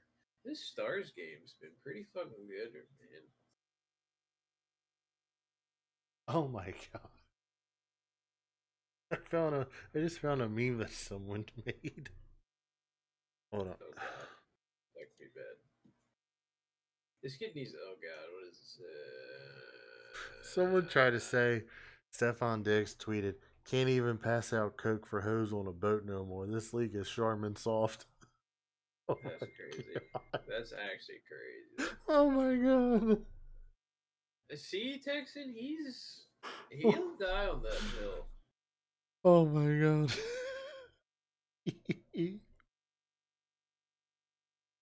And it's kind of at this point impressive. Like he's sticking to the narrative too. It's not like he's just doing it to do it. Like he genuinely has that strong opinion. It's awesome. Can't wait till Jordan sees. He's back. All right, here we go. You can just gotta wait for the kids that part of the 100% like something that they. Hey Jordan. Funny enough.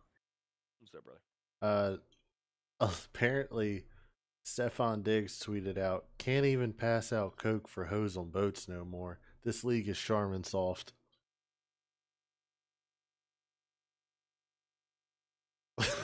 that face says it all right there, man. Can I get that in color, please? Yeah, Patriots, you paid that. Congratulations. But I wanted to mention that I knew it was gonna happen. Sorry, just pause. I knew it was gonna fucking happen. When he gets with the crowd, he started to date in. Anybody? So I had no idea those two are dating. That is the weirdest pairing ever. So Cardi B is not exactly going to be a great fuck. Sorry, Brian. Go. Sorry. Posted a TikTok after last week's show in regards to my top 5 tight ends, in my opinion. Comments are as such. They were on their knees, balls in hand, cupping. Comments are: Kelsey hate is getting out of control. Laughing emoji. He's in a system where he's more valuable with the ball in his hands. But haters just complain he doesn't block every single play. AKA, tell me you don't watch ball without telling me you don't watch ball. Because what is a tight end supposed to do? Block. Your argument is completely invalid. Yeah. How you doing? Keep it moving. So there's that. Then second, someone said, Witten crying emoji. How many Super Bowls Witten win with the Cowboys? Okay, but what did Witten produce? And it's like what Brendan said. How many players didn't win Super Bowls that are considered one of the greatest players to ever play their sport? So again, terrible take. Hate those takes. Get it out of my fucking face. Man, actually, I would argue that. How many GOATs didn't win the Super Bowl? The greatest Dan Marino. Players. Sorry, that's Dan the Marino. That's the only one. Barry Sanders. I'll give you Barry. Exactly. Early retirement. So shut the fuck up. What about OJ? There's a lot of backs who are just as OJ. He was great. He was great. I agree. I just think there's a lot of also other Barry's fantastic, but there's also a lot of really, really, really, really, really good running backs that did win Super Bowls. I mean, that's not my point, though. I already proved my point, so it's fine. Like, I don't need. Like, I don't want to. I don't want to go back in. I don't want to go back into the I was conversation. either because it's a dead conversation that leads. It's just funny because that's. I mean, no. To be fair, like that was literally my argument. I just wanted. When we were. I just wanted to bring up two comments that two people had posted. Andre Johnson was inducted into the Hall of Fame and didn't win any rings. Thank you, Texan. That's another good one. There's a lot of course, you posted Texan. There's a lot of other guys who didn't win there. Nobody goes to Texan. Ooh. There's a lot of Hall of Fame. Texan throwing out. Agreed. Winning rings does not fucking determine your level of skill. Texan, shout out you. You understand. Texan, when the channel gets to be have mods, you're gonna be a mod. Just for that take right there. That is the greatest take I've ever seen. Unless you don't want mod, then you can have VIP. All right, Texan. Oh boy. Who is the greatest quarterback of all time? Put it in the chat. Can we not have this useless conversation, seeing we've already proved this point 1,000 times, and we're just going to keep beating a dead horse until it fucking dies even more? It's the same question you ask every fucking time. That's my point. That's but I'm going to go every position. I'm going to go every position. Can we not take the time? Can we not, like, waste an hour doing this? Because we have other topics to talk about. We went over this before, and we've talked about the greatest quarterback. It's Tom Brady.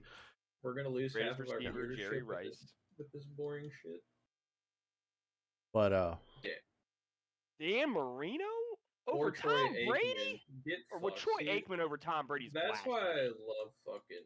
And he has 3 rings. I even give him that. Dan Marino over Tom Brady. Here's the great thing about it: it's all opinion based, and in that case, we are going to Slugger Spotlight. What? They decided to walk my guy? Literally, they did. All right, so I got 1 point because he's had 1 home run.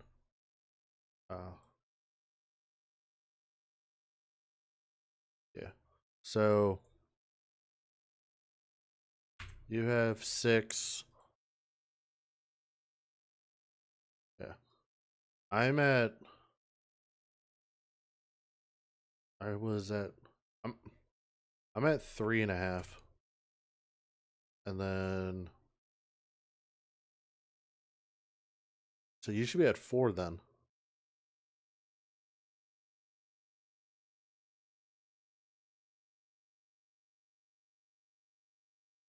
Oh, you know what's bad? I haven't even thought about who I want to pick.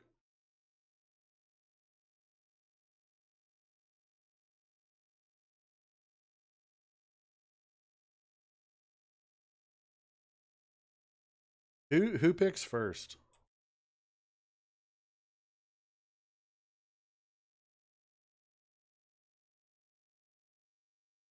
Yeah, because Brendan took who I was gonna pick, and yep.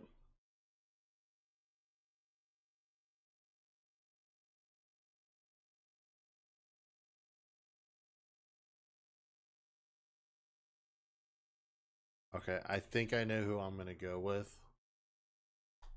If he's still available.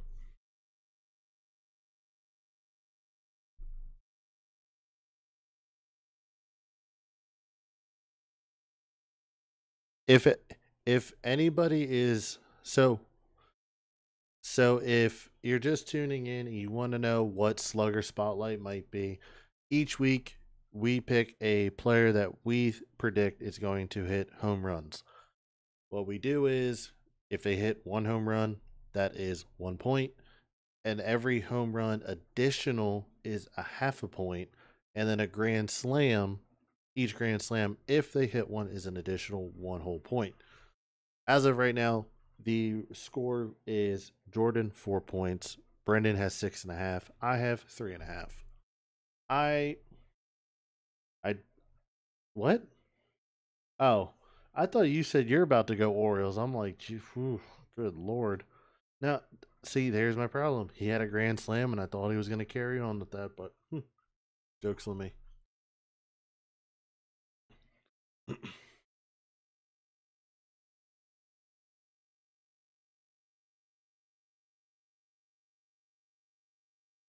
I have.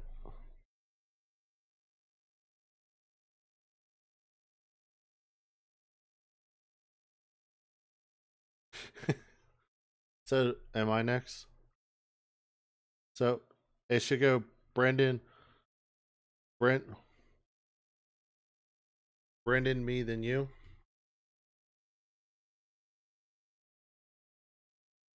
I'm going De La Cruz. Yep, I'm going De La Cruz with the Reds.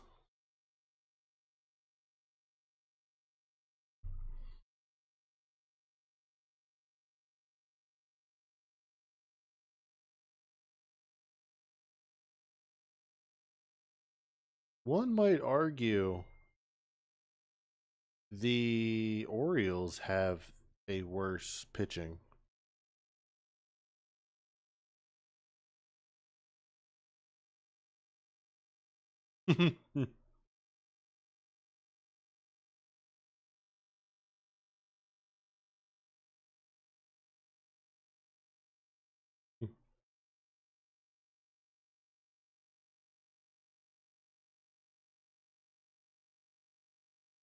So, Jordan, I don't know if I told you this, but in July, I'm going up to Maryland to go to an Orioles game. Okay. You want to know what game? I don't always come to Maryland. I haven't been back to Maryland in a couple years. Um, the the team the team that I'm going to watch the Orioles play against, and I'm telling you this right now, if they lose to this team, I'm gonna have to be, I, I, I'm gonna have, I'm gonna have to be on the grippy floor level, grippy sock level, because they're playing the Rockies.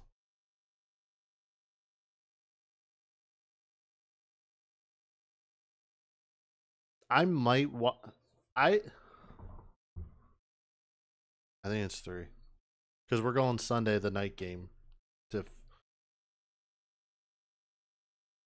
I believe it's Let me double check real quick, but I believe you got.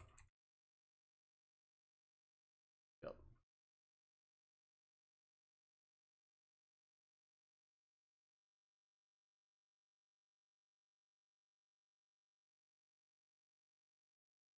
Yep. Um, we so when we play the Rockies, it's 3 games: Friday, Saturday, Sunday. I will be there for the Saturday 7 o'clock game.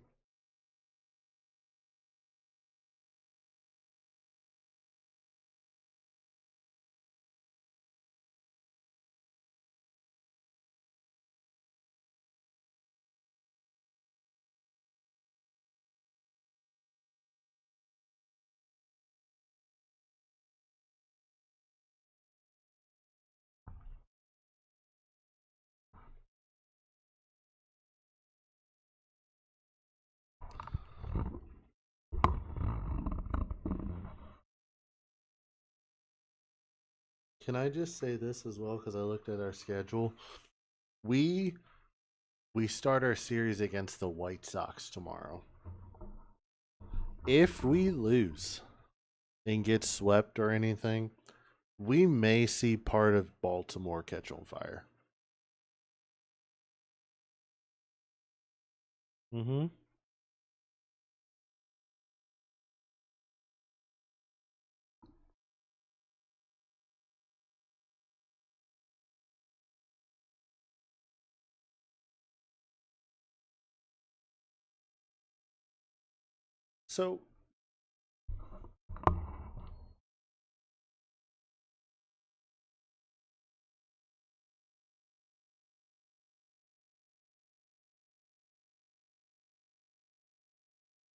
So my here's my take as an Orioles fan.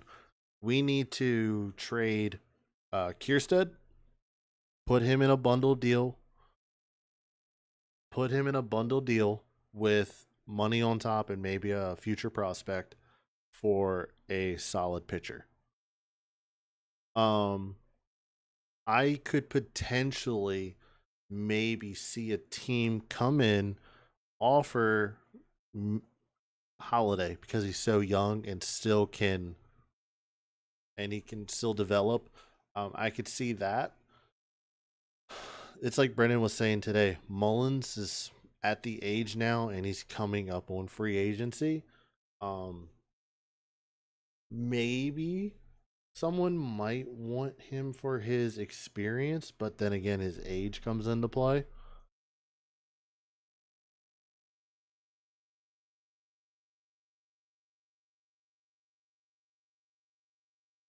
The Mets. Ooh, great take. That's a great take.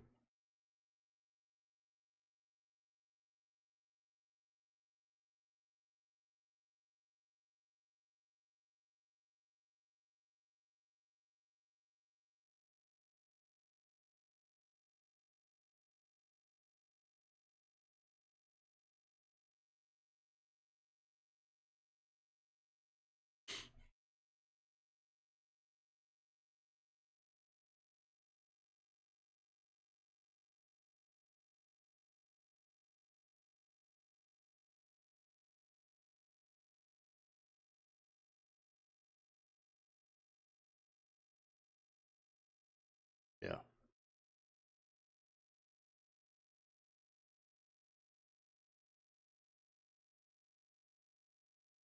Paul Skeens.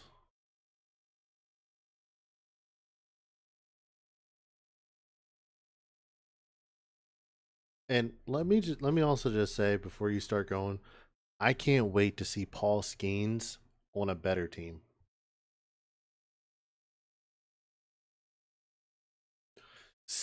I saw I saw the most egregious thing that someone put on Orioles Twitter, and they were like, "We need to trade for Paul." First off, they're not going to want to pay Paul what Paul deserves, and yeah,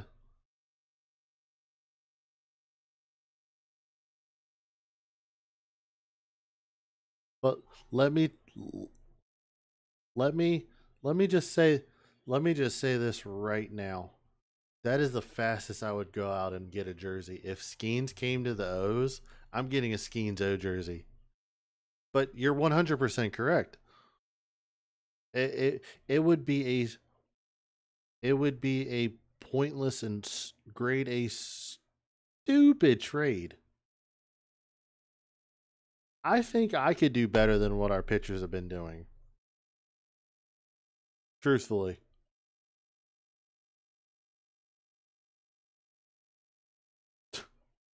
Right? Yeah.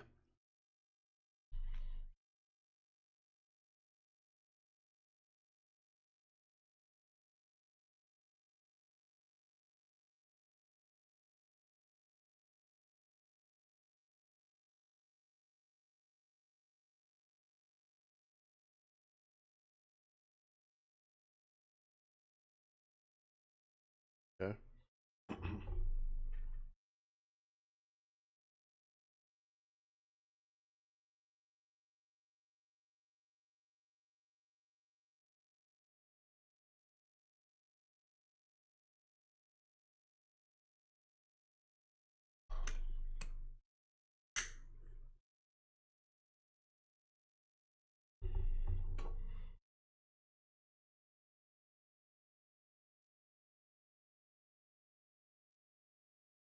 I'm going C.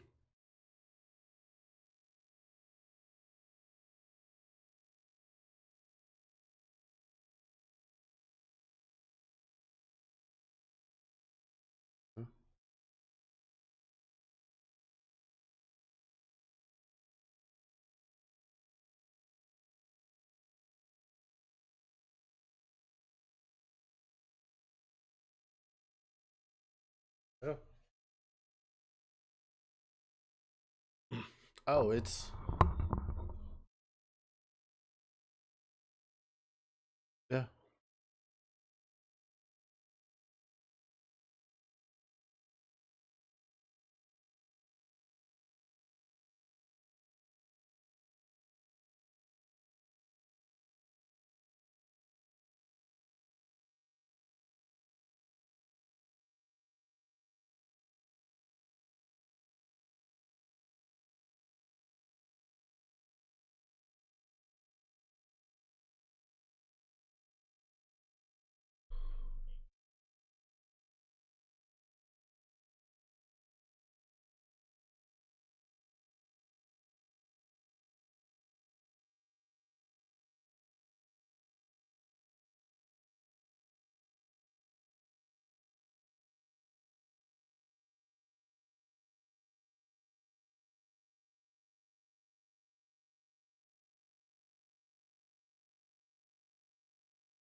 Rolling D.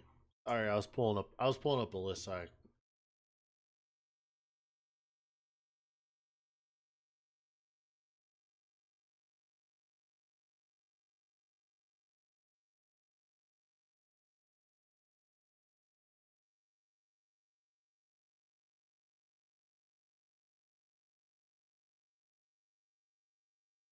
say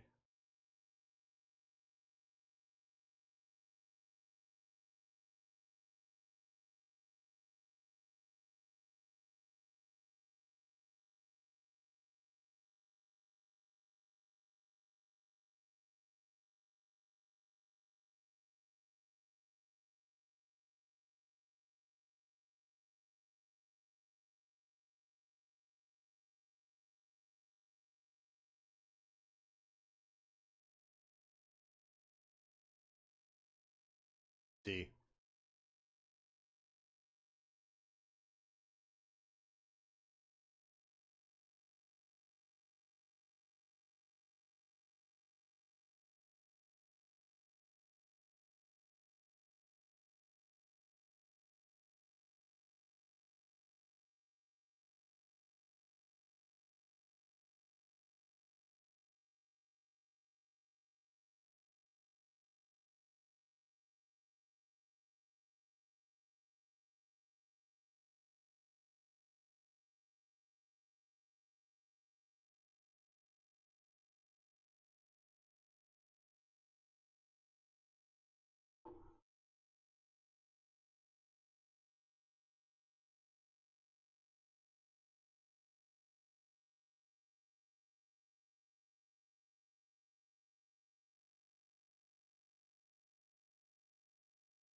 I'm sorry, who are we? Something popped up.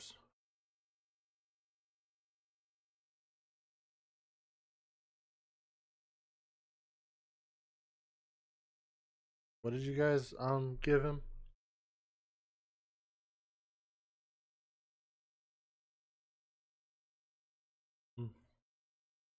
Uh, C minus.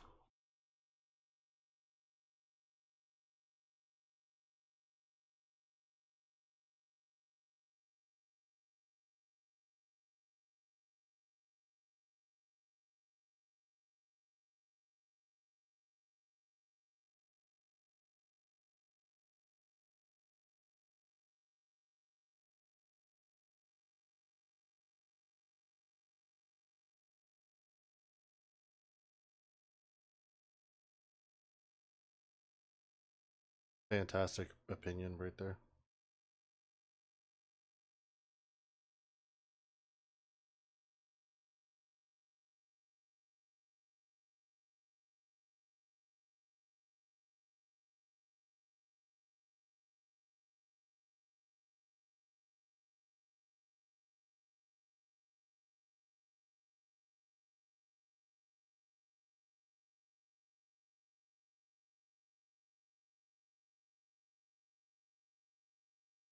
D.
I'm agree. C.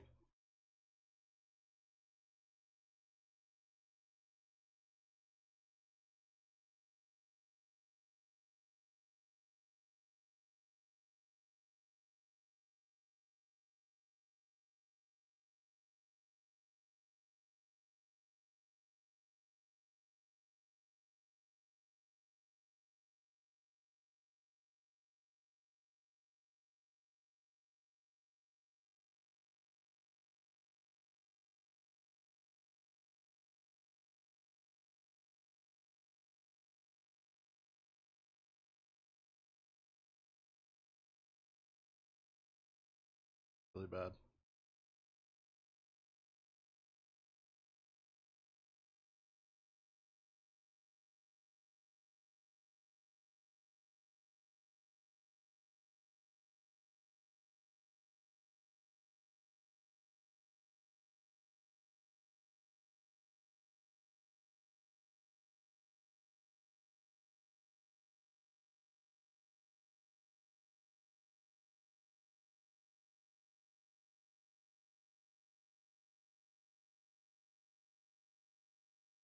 I'm going to be completely honest. When it comes to the Dodgers, you don't really hear anyone talking about them this year.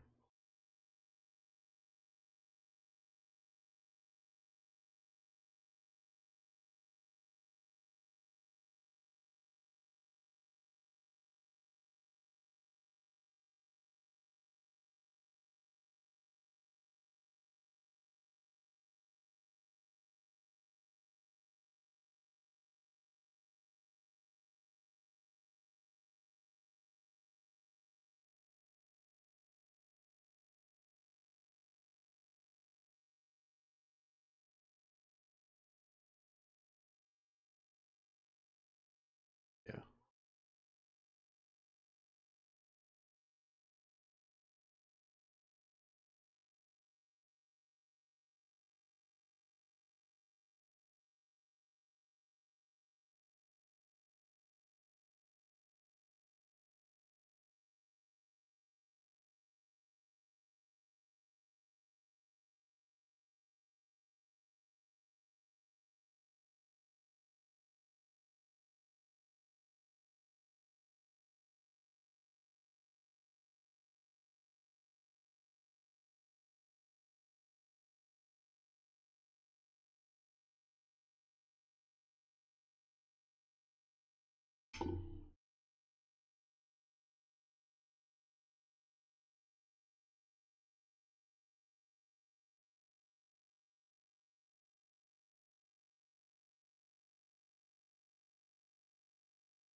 I would say I was working on something at the OBS. So, what did you guys say for grade wise for him?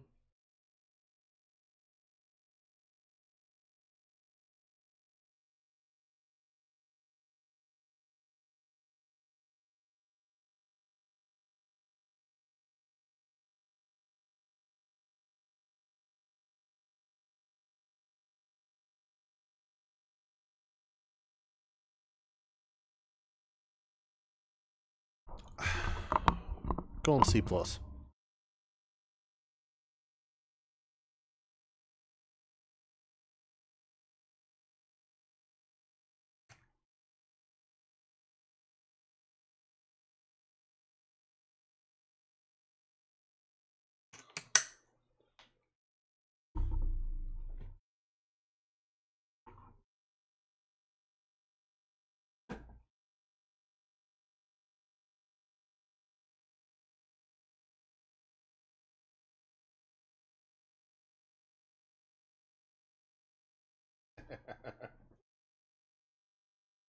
Yeah, F.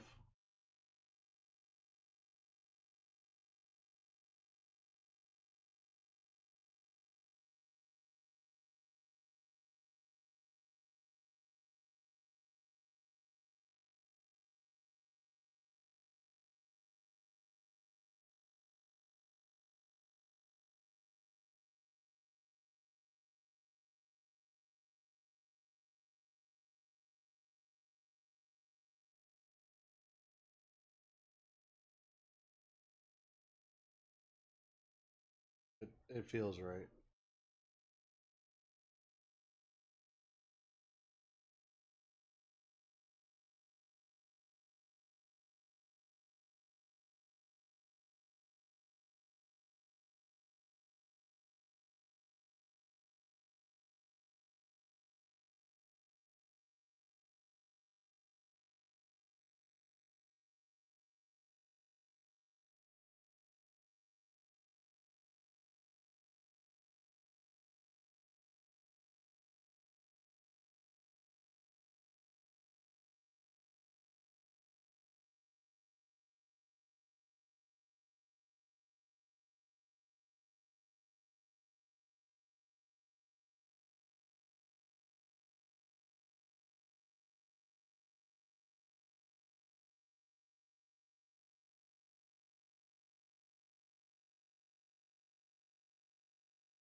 Just speed it up a bit because we have dropped.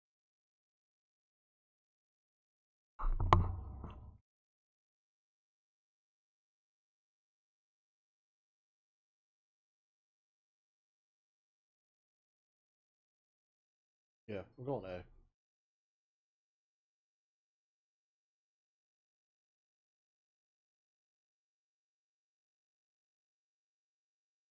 Yeah, I'm looking at the list. Yep.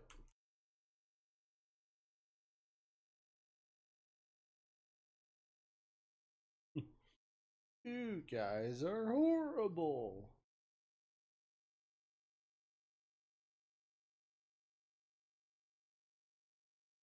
I'm just going to say it right now. I do not see the Pacers coming back tonight.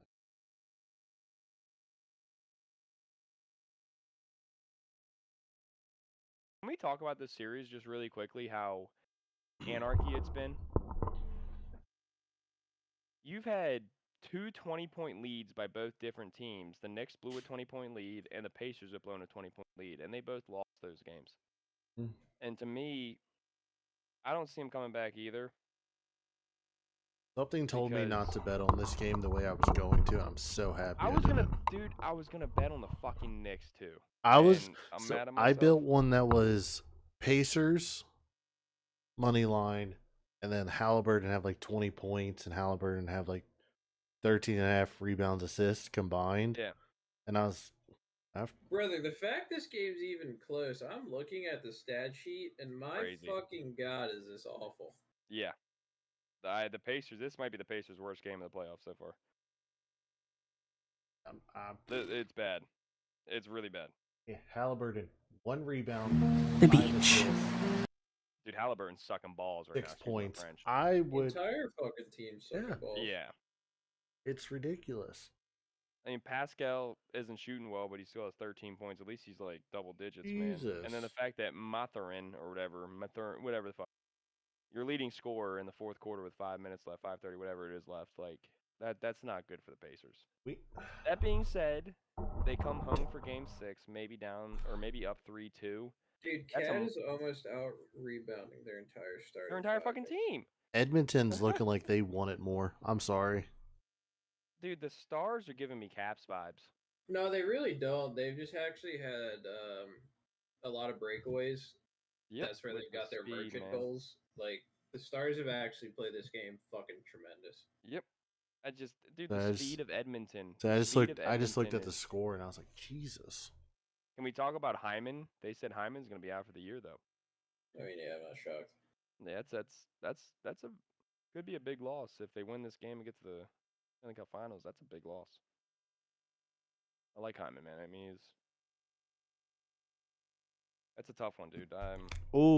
I just thought about it. I really wanted the Stars to win it too. I really did, man. I'm looking at ESPN right now, and I see softball scores. Pause. Did you see the Oklahoma walk-off today? No. Death, taxes, and Oklahoma softball. They're inevitable, dude. They were down 2, bottom of the 7th. The girl gets up to bat, 2 outs. She's 0-1 down, hits a yoinker to walk it off with 2 on base. And every single person was like, dude, Oklahoma softball. I don't know if you're familiar with Oklahoma softball. That bitch she has a bigger dynasty than Nick Saban did in football. Death, taxes, and Oklahoma softball.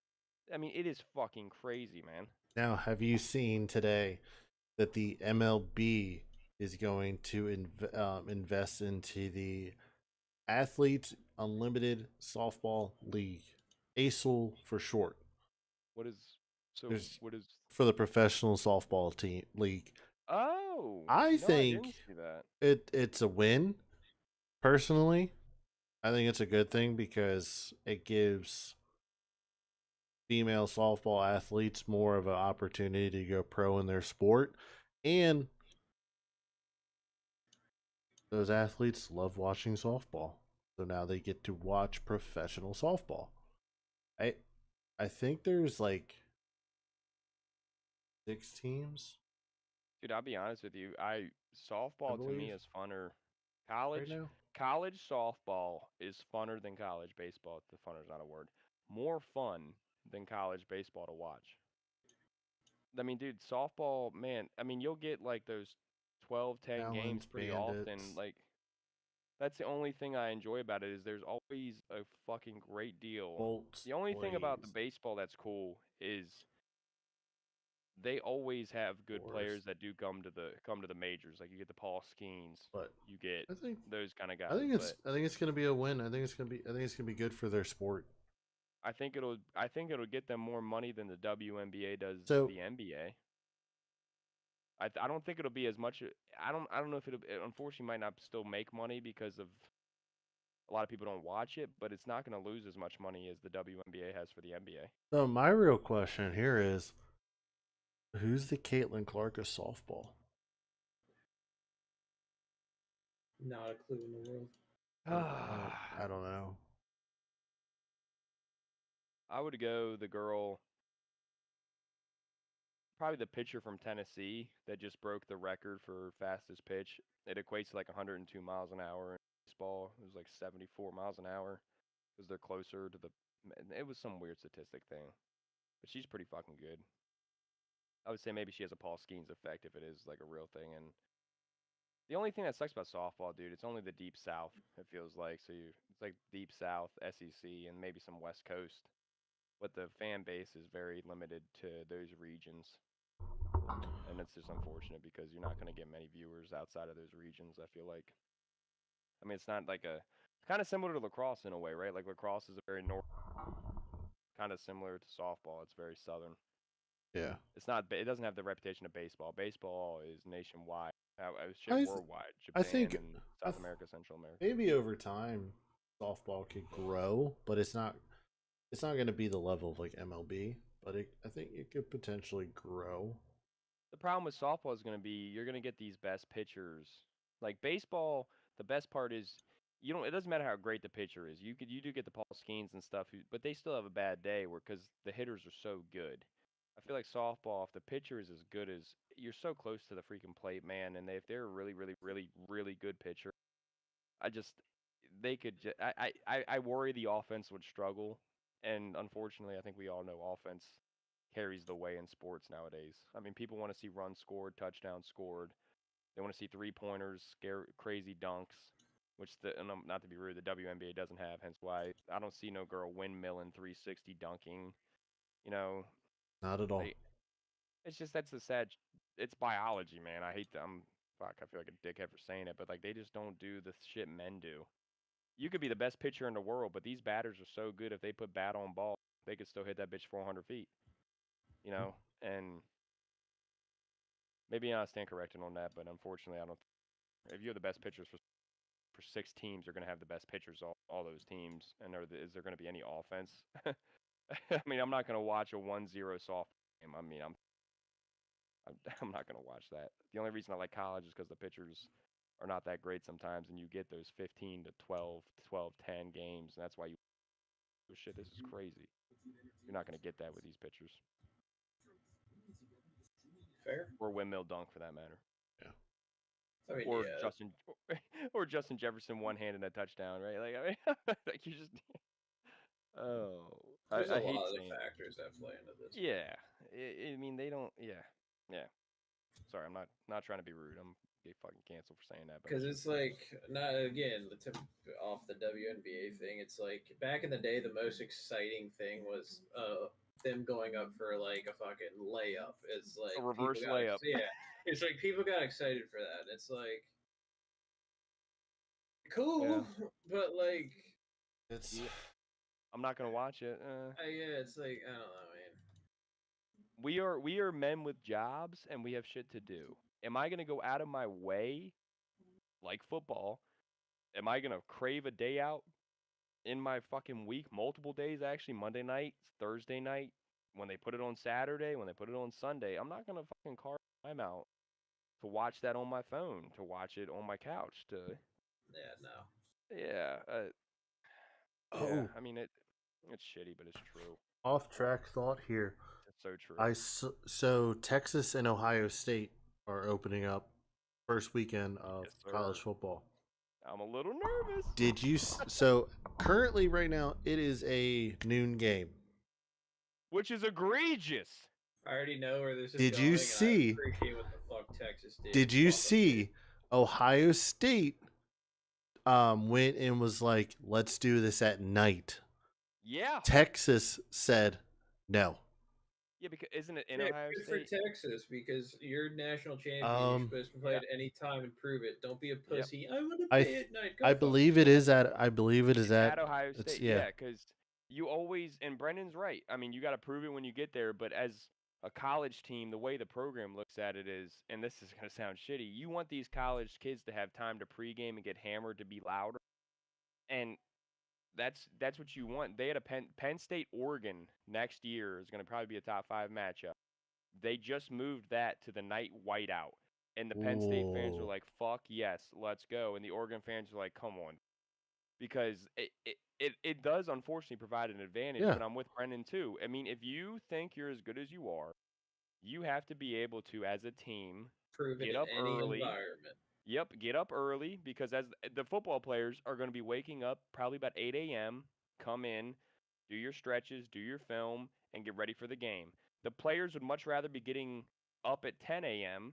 and then come into the stadium at 2 or 3 p.m. and getting ready for the night game.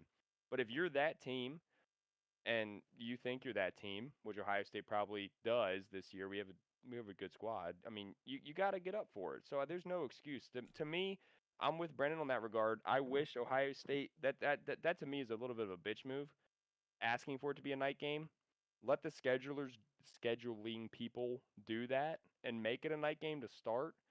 Don't ask for it. You know, like that I don't I know. But you That'd be like asking for it just kind of makes me show you're a little weak.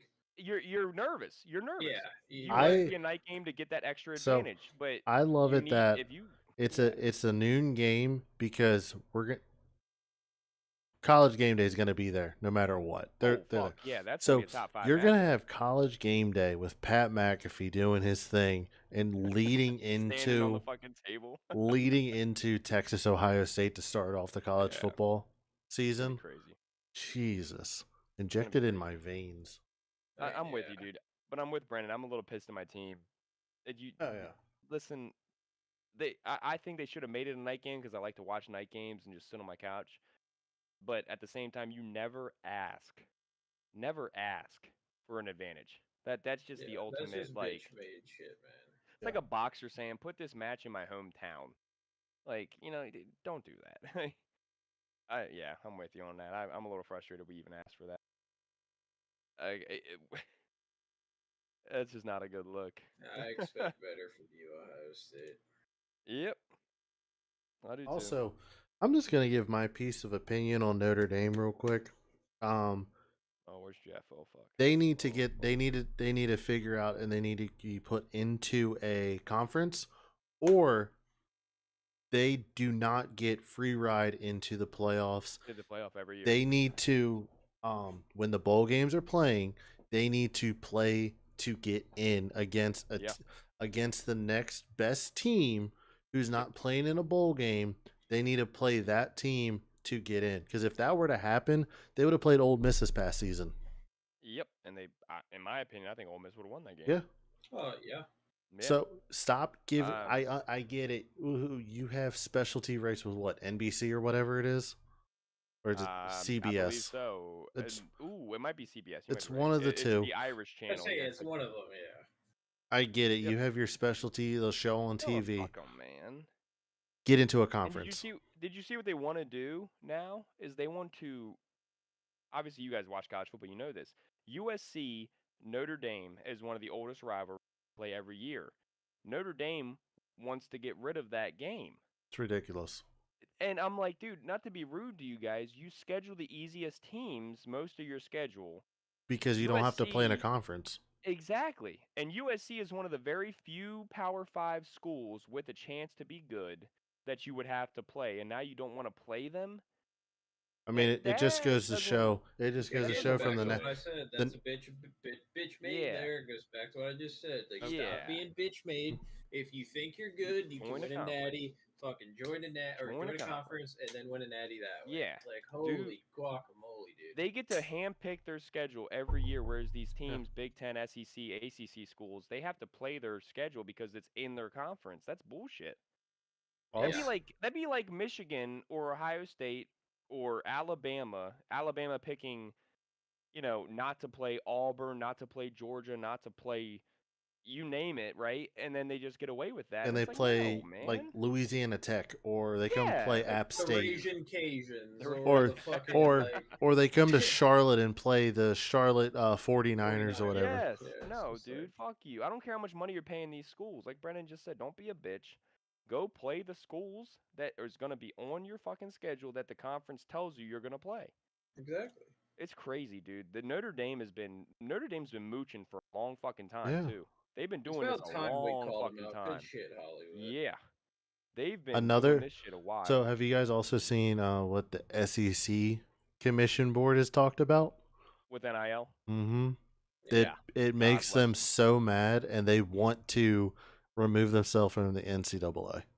Yeah, and I'm with them. They want to put a salary cap, and they want to make sure they have a sponsorship. So there's no more billionaires. I think we talked about this a little bit last week with the billionaires just coming in from these schools and paying every player. Mm-hmm. The SEC's like, no, if you're going to go get a deal with a company that of your choice, whatever, and then get money that way, but there's still a salary cap. One of the suggestions was, I think, 23 million, it's like 20 to 25 million as the salary cap for the entire school. And that's Bama, Georgia, all the way down to the shit schools of, Vanderbilt. Mm-hmm. You have to abide by that, and that would make the conference actually fair. Oh my God! You wouldn't have these we would mega go teams we anymore. would go back to having teams. Let's say Marshall. We'll have like a good Marshall team again. Yeah. We'll have the good lower name teams that aren't the Power Fives. Yeah, you're never gonna ever see a Cinderella ever again now until you regulate it, which sucks because that's what people want to see. The fan bases of that, excuse me, like Brian said, of the Marshall or the whatever. That would mean so much to them to win a national championship. Yeah, and you're taking it away. Back in the day, 80s, 90s, some of the greats that are in the Hall of Fame went to Marshall, they went to SMU, they went to. But now it's just Antonio Brown went to Central Michigan. Yeah, but then now it's like, look at the Eagles. They have fucking they have Ben Roethlisberger went to they have Georgia, University of Miami, Ohio. Miami, Ohio. Like, fucking come right. on now. It's like, what a legend for that, by the way. What a fucking dude. Aaron Rodgers went to Cal. Yeah. Yeah. I mean, they're a D1 school and didn't all that, but like didn't Luck go to Stanford? Stanford, yeah. Like when Luck went to Stanford, they were like a top 5 team for a while, man. And that was because of him. You're never gonna see those teams play in the Natty because until it's regulated, the money's just not gonna be there that they can get at like Georgia, they can get at Alabama, they can get at Texas. Dude, the ACC to me is the biggest example why NIL is gonna fuck because you have 2 schools. Not in Florida State would make it 3, but I just don't think Florida State's struggling right now. Yeah. But you got Clemson and Miami. Clemson and Miami are going to be your only 2 powerhouses because Miami's willing to pay and Clemson is now willing to pay. And you have 2 good coaches. You have huge universities in great locations. And the rest of the conference is sitting there. You have Duke, North Carolina, North Carolina with Bill Belichick and his North Carolina. Hey, you leave Jordan Hudson alone. Sorry. I think in the future, he's a queen. I think in the future, if it works out, I think North Carolina could become one of those schools. If the queen sits the fuck down. If she allows it. Yeah, I'm sorry. Because they have a great coach, there's no doubt, but like Jesus Christ, get out of the football business. You don't know football. Bill Belichick is the greatest coach I have seen ever. Shut up. I've seen things saying that she's been banned from their facility, but then I see other things of like, oh, that's not true. It should be true. Bill, can you get them on the show, please? We got some questions. Can you also blink twice if you need help? Shit, you ain't fucking lying. No, I just NIL has killed college, man. College. God, I hate the NIL so much. The NIL is single-handedly. It's just made the powerhouses, and they said the NIL was going to even. And I'm like, where are you coming from that with? You have schools with the huge money Because The like old because SEC. if you look at like Boise State, yes, they made it to the playoffs, but if everything was regulated and you could have probably saw Boise go farther. With one of the greatest college running backs I've ever seen. Yeah. Right? Like. I mean, yeah, fucking generational talent. Yeah, and you still. Yeah. It's That's sad. the sad I world we hate live talking. in. Yeah, I hate talking about Yeah, it because it frustrates the hell out of me. it's frustrating. It's definitely the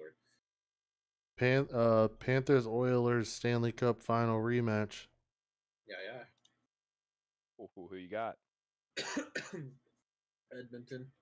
I think McJesus gets it done this time. Yeah. Oilers in 6. I'm gonna go 7. I'm gonna give Panthers some.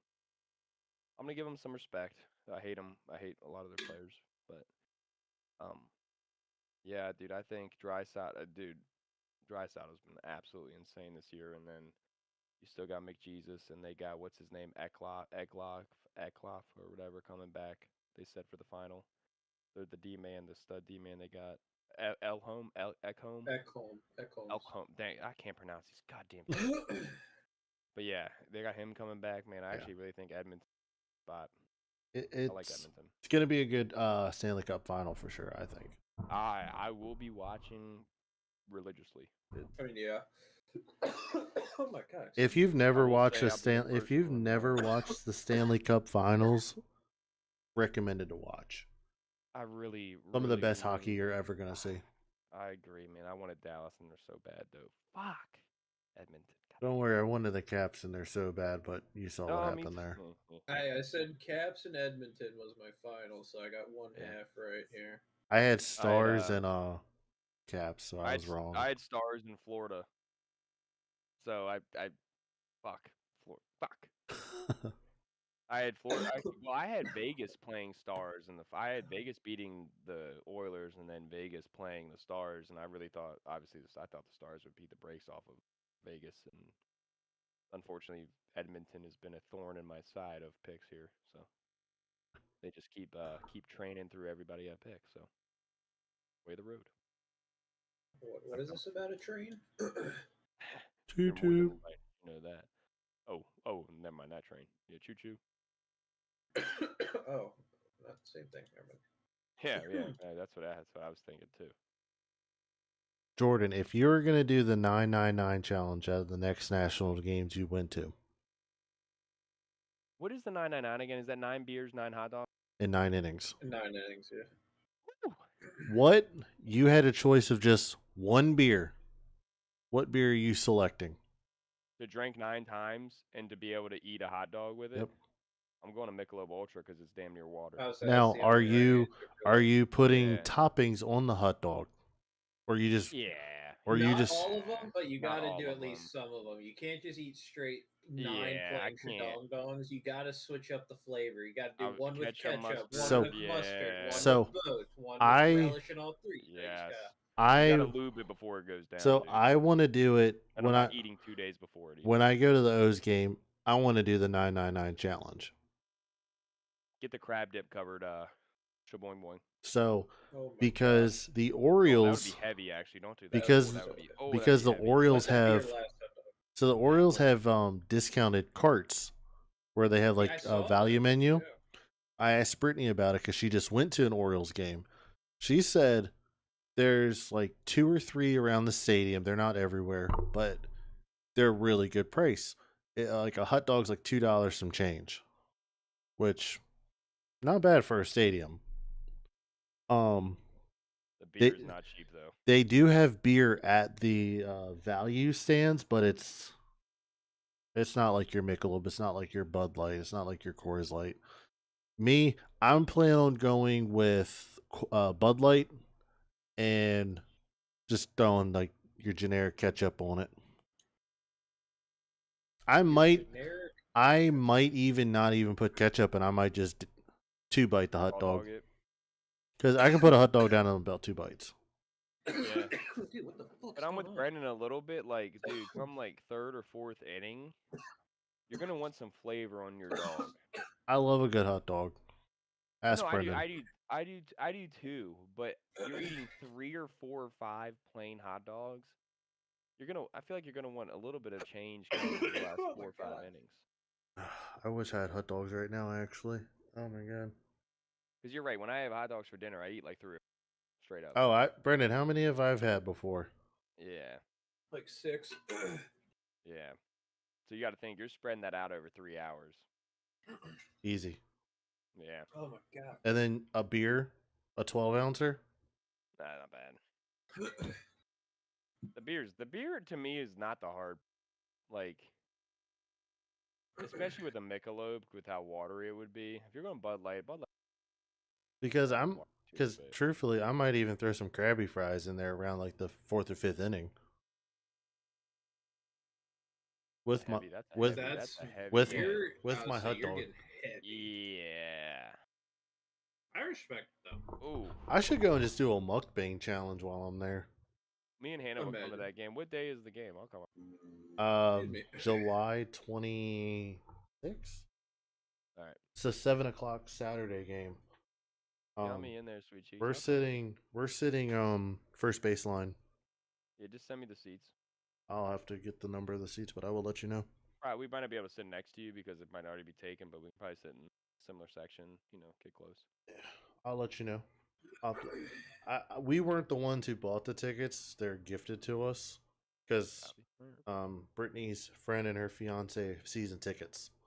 Maybe good, and maybe if we can make it work, Brennan's work and stuff, we were talking about the other day, hopefully get a weekend or two for the pool. And if Brennan's up here, obviously we can do a good pool day or two. You guys are both up here, hopefully. You guys know you're always Oh my God, I'm dying right now. Well, it's funny because a buddy of mine was talking about wanting to go to World Cup finals. That's at Butts Creek. Yeah. And he was I thought that was June 4th. No, that's in November. November. First week of November.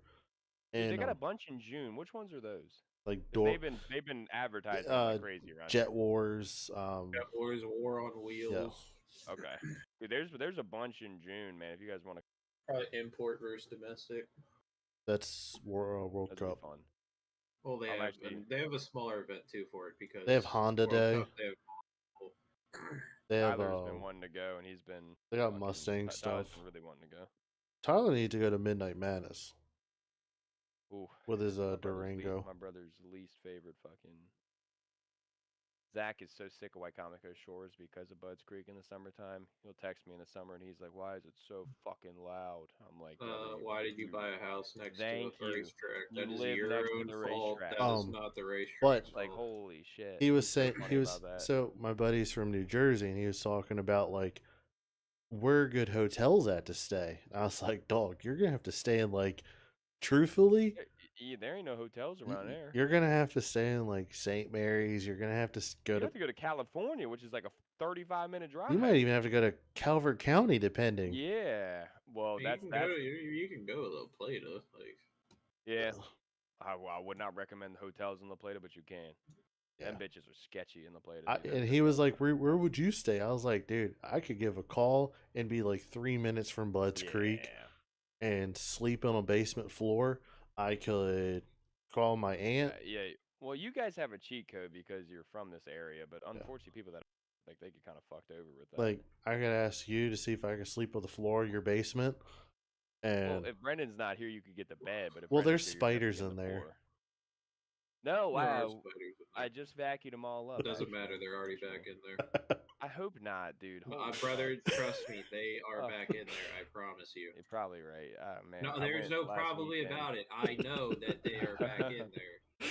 I went last weekend, dude. My mom goes, "Can you vacuum downstairs?" I'm like, "What do you want me to vacuum?" She was like, "The bedroom has spiders in it," and I'm like, "Mom, I fucking hate spiders." She's like, "Well, can you just vacuum it?" Dude, I went through the whole ceiling, probably killed 30, and then on the floor wasn't as many as the ceiling, surprisingly. The ceiling was worse than the fucking floor, which usually I feel like is odd, but the floor probably got a good 12 to 14. The problem with the floor was those motherfuckers had made the goddamn, like, kingdom. Each one of them had a little kingdom in each area, so I feel like the issue was no other spiders could get in there to make it, so those, like, 12 had fucking claimed the entire floor. That's why the rest of them went to the fucking ceiling. So I'm just sitting there. I'm like going with the the little white vacuum. Yeah. You got killing, dude. I dumped it out, and they were all still alive. I put them in the trash can. I was like, "Sorry, boys, fucking sorry, guys. Have a good fucking day, man." Like they're gonna kill each other in the trash can. Like be starved to death. Like, hey, it is what it is, brother. Have a good fucking day. Shit's brutal in these streets. Yeah, man. we killed probably a good me killed a good fucking 25 of them bitches, because my mom didn't want to do it. It feels wrong. I'm like, well, not really. I was And like, why'd you Brennan, ask me to do it then? Huh? yeah. I'm like, well, Brennan's gonna probably be coming down, or sorry, coming up. Like, I gotta, make the room nice. And dude, I found a fucking. What are the fucking bugs? They're not centipedes. They actually have a damn name to them. Millipede? Yeah, maybe they come from your drain, and they got those big antennas and all the legs. Centipede? I said something Whatever. like that, yeah. Oh, they are centipedes. Sorry, they're called house Oh, centipedes. Hannah just pulled them up. They're called house centipedes. Dude, so there was a house centipede between the room and that big chair, Brendan, the big red chair. Oh, yeah. Yeah, I'm like, they come from drains. I'm like, this motherfucker climbed through our bathroom, shower, or sink and climbed his ass, got all the way to that fucking chair. And I felt like an asshole, but I was like, sorry, brother. Vacuumed his ass up. Like, yeah, see you later, Don't brother. those bite? Yeah. If provoked, yes. So they bite, yes. Yeah, and he was with about 25 spiders. I don't know who won the fight in the goddamn vacuum, but somebody definitely won the fight in the vacuum. That's basically like the 100 Men versus gorillas, right? Yeah, it was like 30 spiders and fucking one centipede. I'm actually trash can who won that, because they all got dumped in the same fucking place. So I'm curious. They're all chilling at the top waiting for it to be open so they can escape back into the house. we ain't been over. Yeah, no, we. You might want to torch that trash can. Yeah, you might want to just have your mom go buy a new trash can altogether. Yeah, you ain't fucking kidding. There's already eggs at the bottom of it and shit. Dude. They have their own ecosystem. So by the pool, we had 3 wolf spiders on the edge of the pool. Nope. And I'm talking Bahama mamas. No, thank you. And all of them were like trying to get into the pool, and I'm like, "What the fuck are you doing? You got a suicide wish?" And then my dad killed them all, and I was like, "God, good for Frank." Rightfully he fucking mushed them. I was like, man, they were thriving out here. They'd been probably alive for like 4 years, and this motherfucker trying to eat some shit, and then Frank just comes along, and just fucking stepped on them all. I was like, God damn it. But you're right. They would probably made their way to the fucking house. Probably a good idea to kill. I mean, yeah. You don't want spiders to hang around, man. That's a no-go. You know what's hilarious? And I've noticed this. So in your house, ants keep spiders away. And you know how I know this? Because I saw a fucking mound of ants maul a fucking wolf spider. I'm talking full on. The wolf spider crawled on the mound. Probably had no fucking clue where he was. Have a good day, though. Dude, like 100 ants. I guess they bit him, whatever. Him, sorry. Bit him, and they fucking were dragging the corpse into the mound to eat it. And I was like, dude, survival of the fittest, don't fuck with ants. That's some gangster shit right there. Yeah, I was like, we might need to get some goddamn ant colonies around this motherfucker and start to control the spiders, because shit. They were legit, dude. That was badass stuff. You pay me enough, I'll bring some fire ants up there. No. There's a bunch down here. If I step on a mound and get bit 100 times, I'm gonna be fucked. Better yet, I'll put some in your bed so when you get in there. No. We had a massive horsefly get into the house the other day. I chased that motherfucker for an hour till I killed him. I was like, guy, I'm not having you in here biting me when I'm sleeping, dude. I mean, yeah, horsefly is a no-go. Oh, fuck them. Well, you know, dude, how many have we killed at the pool? Probably hundreds, dude. Hundreds. Just, hey, Brendan, you got one on your back. Bam. Jordan, you have one on your head. Bam. It's always funny to see like the reactions of people in the pool. Like, well, you just smacked him so hard. It's like, I didn't feel a thing. Smacked the shit out of me one time, and I was like, there wasn't a horse. And then you massive. I gave you a fist bump. I was like, that's some homie shit. I appreciate you for that. If he had bit me, I'd be a bad fucking day. It sucked he landed on my head, though, because you whacked the shit out of my head. I'd probably concussed for that motherfucker. Been about 2 hours, 40 minutes. It has been a long one. We can continue this fly conversation in the Discord, but I think the stream can have a good night. Till next time. And then hopefully we get some more juicy news. Besides basketball and hockey, that's way man. We'll have the NBA finals next week. We'll have that figured out. And then obviously standing up the FS. That's it. Stanley Cup doesn't start up till 8 They might do